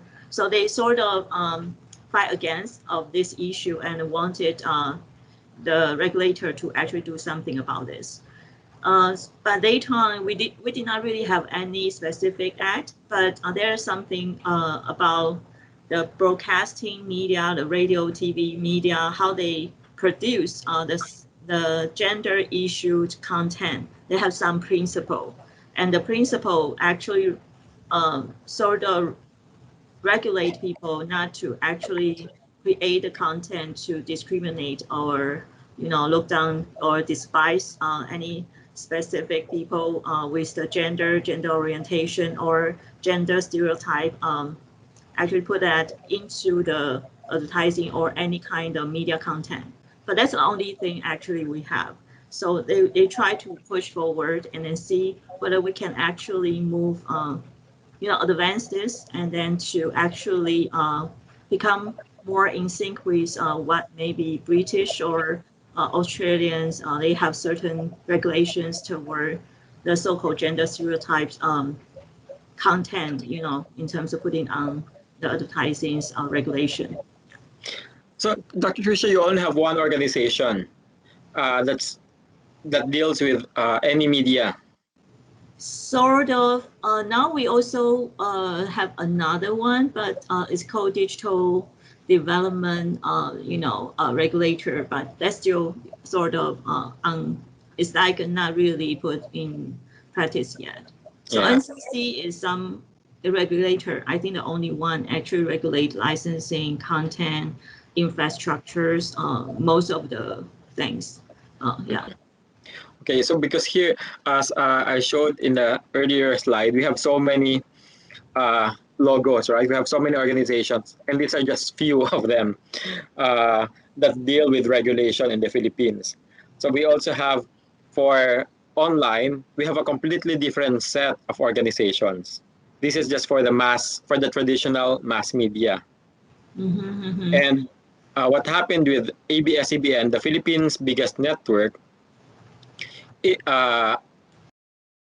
this is such a complicated topic, but the president, our current Philippine president, had complained that ABS-CBN did not air some of his political advertisements, and that he found that being unfair, and that ABS-CBN had also aired some commercials that he saw as anti-him, that were against him. And so when it was time for the broadcasting for ABS-CBN's franchise to be renewed last year, he essentially, worked with Congress not to have it renewed. So there's another layer, in which case the advertisement translated to the non-renewal of the franchise. Well, of course, it's I'm being very simplistic about it, but that's another way. It's not written on paper how advertisement in this case can lead to non-renewal of franchise, but it's what happened essentially, and it's outside of this whole regulatory mechanism. I see. Yeah. It's complex. Thank you. Thank you. Okay, so now I'll go to online, so towards newer media. In this case, we are just doing exploratory textual analysis. We don't have the database that we had for TV, print, and radio. But let's go first to the nature of online and mobile ads. And you've been discussing this for the whole semester now, so some of the concepts should be familiar to you. So first, I'm calling it one-to-many ones. For mass media, it's one-to-many. For online and mobile ads, it's not really one-is-to-one. We tend to think of personalization that way, that one advertisement is for one person, but actually it's one-to-many ones. So we are many individuals, and that organization is trying to reach many of us who are who resemble each other to some extent. So there are many profiles of individuals, and they're trying to personalize content for each one of us. So that's what we mean by one to many ones. And then we know that the device is portable and mobile, which means that they're always with us, the devices, which means that if we access content, more likely, regardless of where we are, so long as the device is with us, we are going to come across some digital advertising. However, the content is constantly changing. So compared to before, where the advertisements are quite fixed and they go through a review process before airing or printing, in the Philippines, the content is very impermanent. You can see it and then suddenly it will disappear. You can no longer find it anymore. When we were doing this study, we tried to contact so many different organizations trying to find a database of the content of online advertisements, even just for 6 months, but no one archives. So essentially, all digital advertising in the Philippines is in flux, is impermanent, and they disappear the moment they're pulled down. We even tried talking to various accounts. So for instance, a soap account or a detergent account or a shampoo account, and ask them whether they have collected all of the advertisements they have ever posted online. But they said, nope, we don't also archive our own content. So now I am working with another organization for internet and mobile marketing, but they said they're also not, this is not one of their priorities, and probably it's going to be impossible to create an archive of all the digital advertisements. So what's happening is everything just passing through. Everything is just really surfacing and then disappearing, surfacing, disappearing. So it's so impermanent. And this has very crucial issues on studying advertisements and how advertisements are impacting our society. And then, oh, see here. That's weird, since ASC usually has a copy, since PH ads, even digital ones go through them. But they said that they don't have an archive, and if the archive is accessed, whatever it is that they have, which they don't think is representative of what is out there, then we have to get the permission of each and every agency. So that was the reason given to us. That's why we then approached the different accounts. So they said that some of those which appear in YouTube, etc., go through them, but they cannot ascertain that their database is comprehensive. Yeah, that's in reaction to Bautista 3. What's her name? R.A. Bautista. Hello. Roel, yeah, and that's from Roel. So maybe Roel can explain later, because you can see also, as I'll in some of the advertisements I'll show, there's the ASC approval, but in some of the advertisements there is no ASC approval. So it's from what I've gleaned, it's from for digital, it's more voluntary, so it's not required, but we have to clear that too. So as let me go back. For online and mobile ads, there's more personalization. So demographics, every click, every site that we visit contributes to a profile that advertisers have of us. And so they can tailor our the advertising that reaches us more closely, more directly.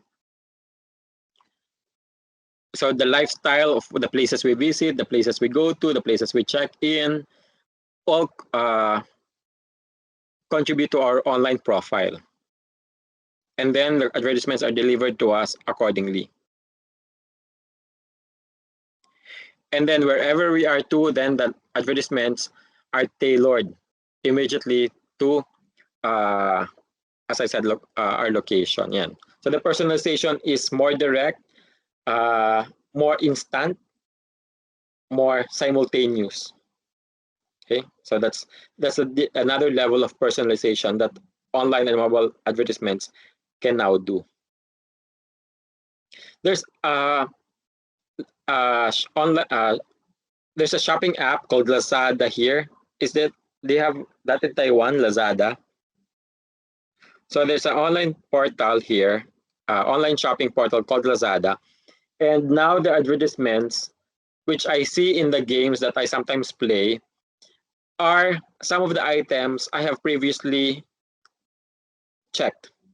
So what they do, so I have this app, and then of course I've browsed through some products, and in another app, I would see the Lazada advertisement, and the images it uses are those of the products I have browsed in the app.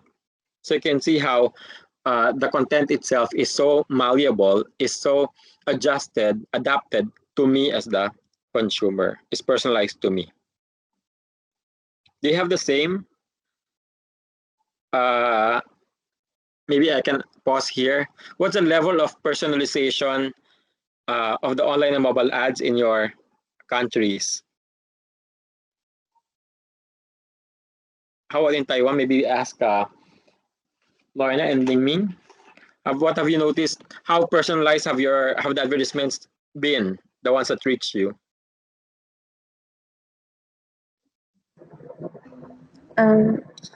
I think the online mobile ads is very personalized in Taiwan. Whenever I search something in online, and then suddenly all of my Instagram ads or Google or YouTube will appear this related ad. Yeah, so they're all interconnected. Yes, they're all in. If you log in with the same Gmail or then you didn't turn off all the cookies, then they're all interconnected. Yeah. Yes, someone's raising the hand. Who has her hand raised? Is that okay? How about Esther in Malaysia? What's the personalization there? What have you noticed? I'm sorry that I'm not really sure because I live in Taiwan now. Okay. And it's been few How long have you years been living in from Taiwan? living. I think 5 years. Wow, you've been there a long time. Yeah, so I almost forgot the Yeah. last time I used my mobile phone in Malaysia But now in such a period of time. in Taiwan, do you get Malaysian advertisements or no more? No, basically no. You don't search much about Malaysia or? For the products, I don't really search because it's kind of not related to me. So my situation is more like what Lorna mentioned just now.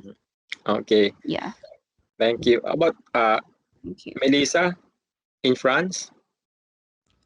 Yes, it's similar to the first girl who talked. Lorna, yeah.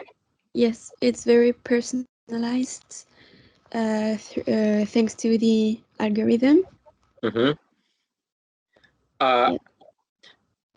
Maybe I ask instead, are you bothered by it or not?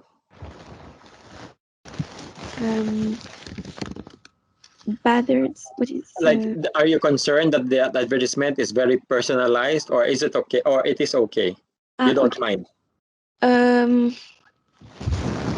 I think it's very it's kind of useful, but maybe for certain type of advertisements, it's difficult when it gets too private. When they ask maybe too much information about us. Yeah. So I mean, I agree it's convenient, right? But when the products are suddenly too private that you wouldn't know how they actually got the insight, right? And then you become concerned, like, how come they know about this? Yes. Okay, thank you, Melissa.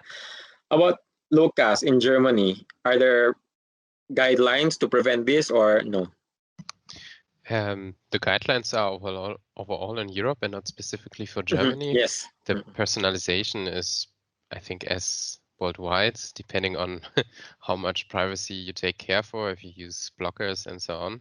There are technical ways, but let's say my mom, if she uses her phone, she doesn't use any blockers there. So there you get quite well targeted. Yeah, and regarding the regulations here, I mean, you have the, as we have talked many times about it, the data protection and so on, but still, let's say, a lot of international companies don't care so much there. So the data protection only applies to services where you register, but still you will find your data somewhere different.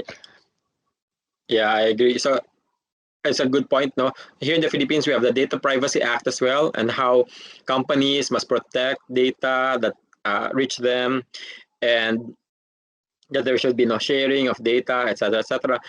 But who really is able to visit the servers, to verify the servers? Because everything happens behind closed doors, right? It's not like it's an Excel file that gets transferred from one computer to another. So the regulation is really difficult in this regard, unless the companies are really transparent. But many of the data servers are not even here in our own areas, right? They're not even in the Philippines. They're not even in Philippine jurisdiction. Probably they're just shipped elsewhere, beyond the reach of the Philippine government. Okay, that's a and so it's a personalization. It's a new departure. It's a new, completely different approach from mass media. And then, so let me go. And then the dynamics, in this case, content is on demand. So we can watch the shows based on our own free time, when we want, where we want. So it's on demand. And to some extent, the advertisements are also on demand. And then before I go to the next point, how about the on demand? This happened to me a couple of times, and I want to get your experiences too. Has it happened to you that the advertisement appears because you've said it, not that you have searched or typed it, but you have just talking to someone, and then your phone seems like it's listening? Has it happened to you or not? Lucas, have you had that experience? No, I haven't. We also don't use any Alexa or similar in our household. Oh, I don't use Alexa too. I don't use any of the assistants, right? But the most clearest experience I had. We were driving from the province to Manila. All my apps were off, so nothing was an active app except for Waze. So because we were driving, so I had a map on, and then we were talking about Vietnam, about going to Vietnam. So I wasn't typing, and then finally we had a stopover, and the first advertisement which popped up on my Facebook was Vietnam, and I said, "Are you listening to me?" Because they said they're not listening, right?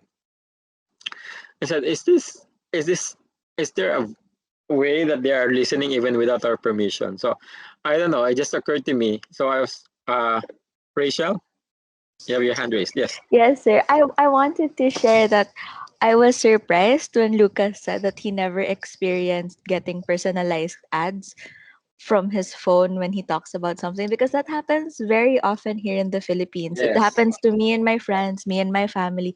We say something like, for example, we say, "What food do you want to eat?" And then someone says, "Maybe I want to eat Japanese food." And then the advertisements in our phones will be restaurants, it will be similar brands. And it made me think, is this only applicable in the Philippines, or do other people really not experience it? Is this not normal to cell phones? Because it's a very common occurrence here in the Philippines. Yeah. So that's one thing would like to consult now. For instance, in Taiwan, they have this. Lorna, Ming Ming, have you noticed your phone listening to you too? Because we've noticed that we have observed that here in the Philippines that the phone listens to us, even when supposedly it is turned off. Yes. No, I personally I never noticed that around me. But if you search something, unless you search actively, yes, I don't feel that. Yeah. So there's something. There must be a loophole in a regulation that such that they are able to do this. Because maybe there are policies in place, that they cannot do this in your country. But here, it's for me, it's quite invasive, because the phone looks like it's listening to you. Maybe now I'll look at it again, and then maybe it knows more about me now. Okay. Someone has the hand raised. Dr. Trisha. Yeah, I just want to mention that actually in Taiwan we have very strong so-called civic groups who focusing on the data protections and the human rights, also digital human rights. Yes. So even including the COVID-19, currently we have serious a community eviction, and they actually have the app. But they have to tell us, we scan the QR code and then automatically they will send the SMS message to the telecoms. But the shops that we visited, they won't actually have any of our personal data. So what I'm saying is that it could be responding to what Dr. Fernando mentioned, because we did actually pay a lot of attention in terms of whether the telcos or the third party or social media like Facebook, these kind of operators misuse our personal data. So they did not dare to do such a I would say explicit listening to our phone calls or things like that. Perhaps they did something, but it's not so it's not so obvious, like what's happening here with that. Yeah. Yeah. Okay, thank you. So maybe we need to do a study here in the Philippines about this and how much this is happening, and then call the attention of the social media developers that you really cannot do this eavesdropping on our conversations like this. Okay, thank you. So I'll proceed. And then now the challenge for the advertisers is always virality, how to make themselves viral. But the virality is also very temporary, which means that then they have to up or increase their game so that they become viral again for that short time. So it becomes this cycle of being viral, viral, viral, viral. And I'll show you some examples on how they try to do this, which is problematic in terms of the portrayal of gender. Okay. And then we also interact with, you've discussed this personally a lot of times, so I'm not going to discuss in detail. And then the analytics are instant. So the audience metrics, the moment we click, any activity that we do feed into audience metrics. And the feedback mechanism is also instant, whether from our clicking to the advertiser, to the product, to the platform, it's instant. But at the same time, our feedback to each other is instant. So when something happens, then we all react to it. So that's a feedback mechanism which is simultaneous almost. And then in the Philippines, as we've said, we have a long way to go in terms of regulation. Right now, online is in the purview or domain of the National Telecommunications Commission. So, but it's for the transmitter or transmission perspective, not really the substantive content. But slowly, we're realizing that internet is not just a messenger of signal, but also of substantive content. So maybe even further down the line, we're going to have a system of self-regulation similar to what is happening now with mass media. So I'll just use a couple of cases, and this is, of course, the ones which raised a lot of public reaction, which got a lot of public response because of their quote unquote problematic content. So I'll annotate again. So this one, it's a, you can see, Master Zero Deep Cleanser, the secret of good looking men. So, okay, these are good looking men being cool, being hip, and then they're trying to appear, but he has a pimple.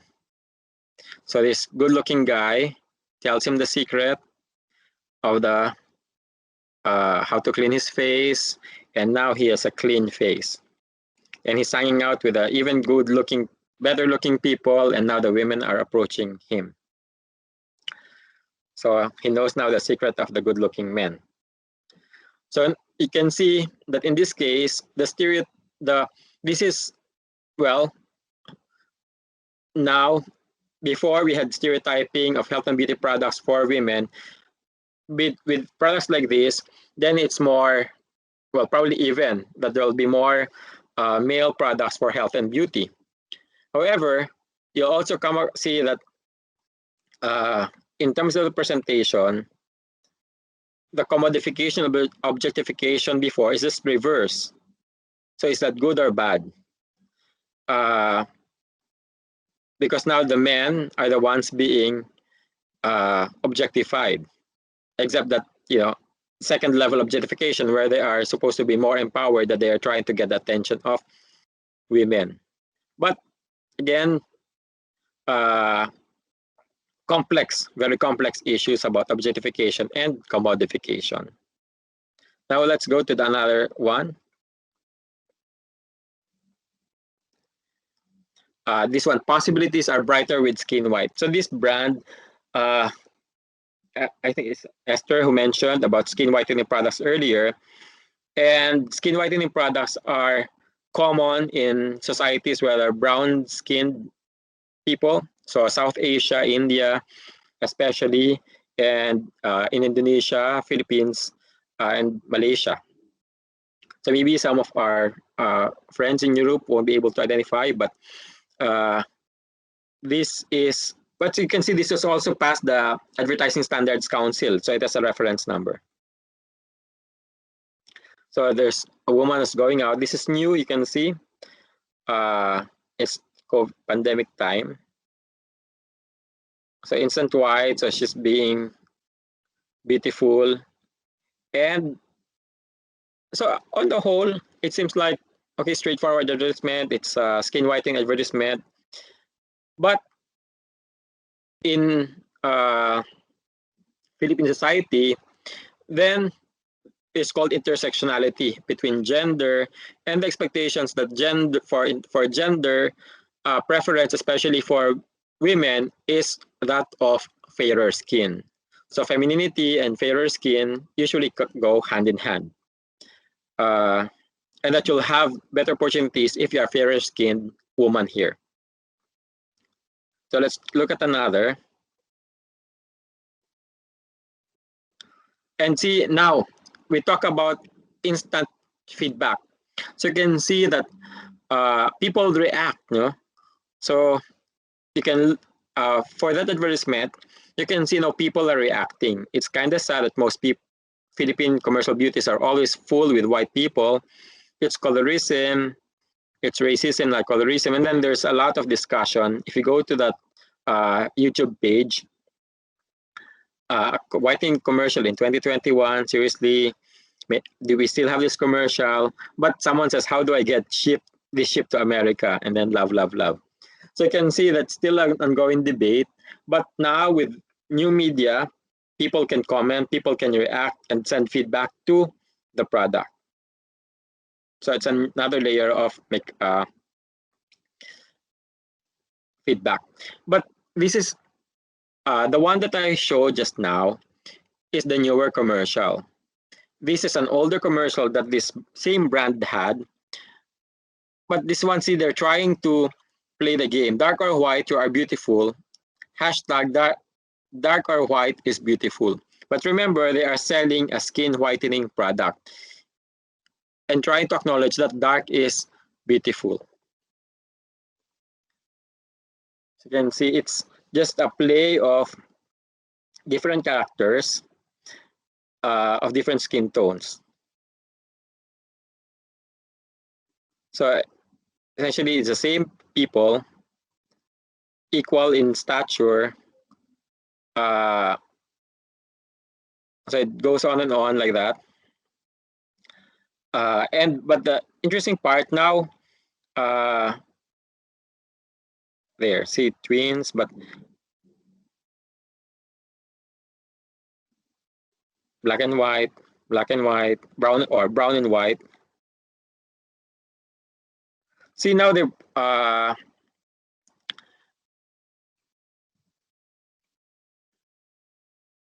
can see, so different activities, different gender combinations. But it's very tricky advertisement because it espouses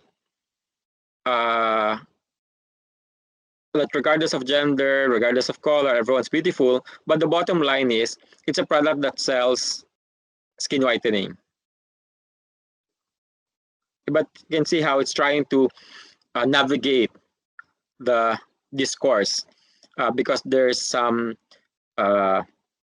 media flack against its whitening product. So now it's trying to quote unquote play the game.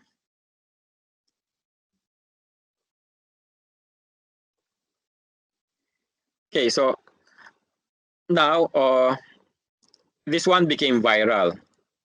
Whereas the previous commercials about the skin whitening, there's a gender component of skin color. This next set of advertisements focuses really on gender. And you can see this is like a strategy that they have tried to play a couple of years ago.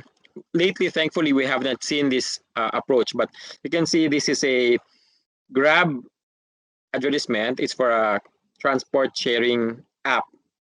And then the caption says, no one needs to be hurt. No one needs to be left behind. No one needs to be hurt. In our 6-seater car, we can be together simultaneously or something to that effect. And then you can see all of these women, well, supposed to have been the girlfriends at some point or another of one celebrity actor. So they're the exes or former girlfriends of one actor. And then this guy said that, or this app advertisement is saying that, you know, you can be, that one can have all of these women at the same time. It's like an innuendo. It's not, it's what it's trying to impart. So again, you can see a lot of angry people and then so much commentary, etc. So the media flack was instant. The audience reaction, the negative audience reaction was instant. And then they had to apologize. So they apologized for running the light. We were in no way encouraging or condoning disrespect for women and disrespect within relationships. We admire the love and loyalty that fans have for all of these wonderful women. Thank you for reminding us what not to be. So that was for the Grab app. And then we had another one in 2019, almost one after the other, for another app sharing ride or ride sharing app, Angkas, or to hitch. And then it says, to hitch Angkas, hitching is like sex. Hitching is like sex. It is scary the first time, but delicious or pleasurable if repeated.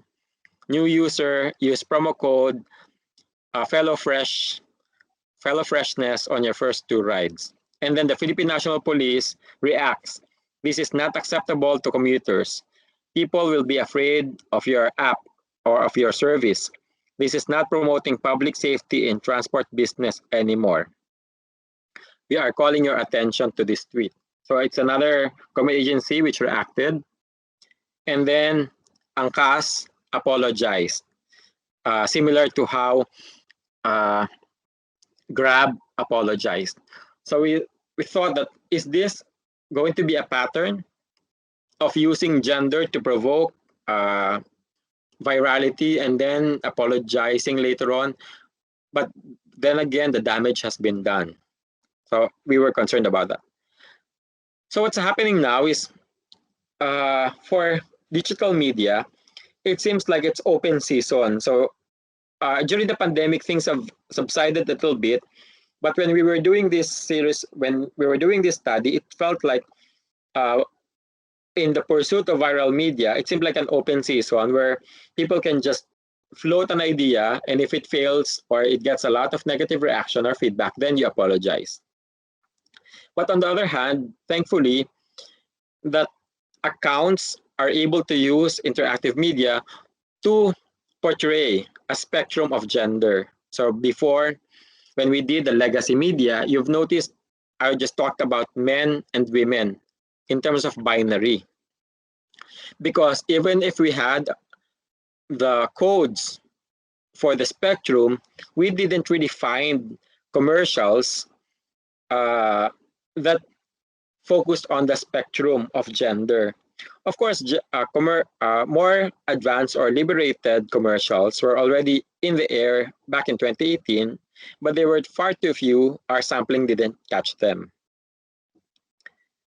So thankfully, with the interactivity that online media affords or enables or gives its audiences, then there's a contest of voices, which means that even if this brand gives out or releases this very gendered, this very stereotypical content, then people will react immediately. People will contest the stereotyping immediately. And then to some extent, as we have seen, the accounts apologize and take responsibility for their actions. But we are worried that should this continue, the pursuit of being viral, using gender provocation, and then apologizing, even if it's only temporary, but when it's repeated all the time, then it may bring us back to the 70s, to the 1970s, to the 1980s, where gender is used rather irresponsibly to sell. Okay, so we have been there, we have tried to address it, but if we are not careful now, we may be repeating the bad practices of the past, where we should have already learned from our lessons from them. I'm not going to ask that because we have 10 minutes, but I'll go to some remarks. So what we're finding is that there's breaking away from stereotypes, but some persistent stereotypes remain. And that the online media, because of its nature, we are at risk that we may be repeating the bad practices from the past. So we have some concerns here about, we had old variables, which we didn't see anymore before, but now we may have to revisit because online media are using the same techniques again, the same tactics again. So whereas the variables may look old, they are still useful now with digital media and the content that's being presented to us. We also need to look at local context. So I'm very thankful for this class that we have been able to explore many contexts from different countries. What I've presented to you are Philippine categories where group dynamics is very important, and locating gender within groups reveals how stereotypical the advertisements are. The other item, intercoder reliability, is a methodological issue.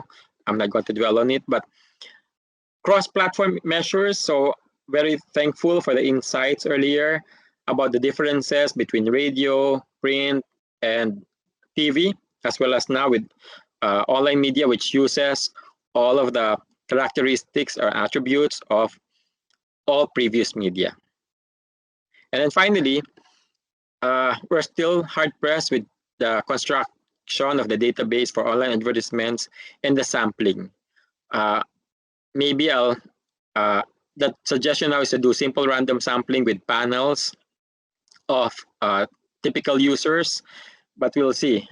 Maybe it's something that Dr. Trisha and I can work on eventually, because we don't have panels here in the Philippines. Maybe you have lessons in Taiwan about panels. We don't have a viable panel here, about which we can do a study on the advertisements which the panel members get. Okay, we will chat about that. Yes. That'd be great to collaborate.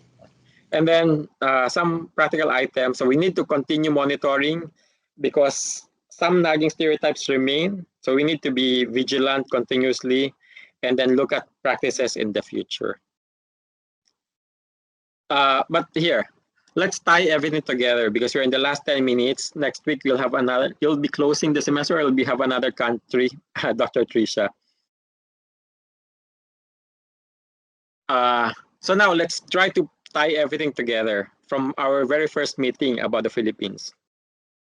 So we have converging media platforms, and then you've noticed that the platforms are converging, but in the Philippine case, ownership is not changing really. And the media players remain the big ones. So maybe if we really want to diversify the market, there will be an effort to incentivize new players. Otherwise, we will maintain the same ownership structure where the industry is controlled by an oligarchy or an oligopoly, a small group of people who control an industry. We've noticed that changing media platforms work with changing content, but with advertisements, unfortunately, it may come at the expense of reviving or bringing back old practices, which should have been forgotten a long time ago. So we always need to be vigilant. And then the changing procedures. How do we regulate online advertisements? How do we regulate online technologies? So our policy is quite slow, and we have to play catch up in this case. Finally, research. What do we do to keep up? Because the media is changing fast, the content is changing fast, nothing is permanent, but our research procedures are slow because we have to do coding, we have to establish procedures, etc. But the content is changing so fast. So how do we catch up? What kind of research must we do that is more in tune with our platforms now? And finally, we go back to our meeting last week about digital divide and simultaneity. Digital divide. So some people have better internet access, some people have better gadgets, others don't. So how do we now experience the same things when there's digital divide between us? Do we do our internet and mobile platforms, which supposedly are more universal in nature, actually result in bigger digital divides or more serious digital divides? Or maybe the digital divide is gone. So we have to pay attention to it as well. And finally, because of the personalization, how do we experience the world of media simultaneously? Before, people were tuned in the US, for instance, to 3 networks. So there was a shared experience for the whole USA. But now they have so many, as with many countries in the world, there are so many platforms, there are so many channels, there are so many offerings. So there is no more unified experience or simultaneous experience. So what does it mean with regard to our society?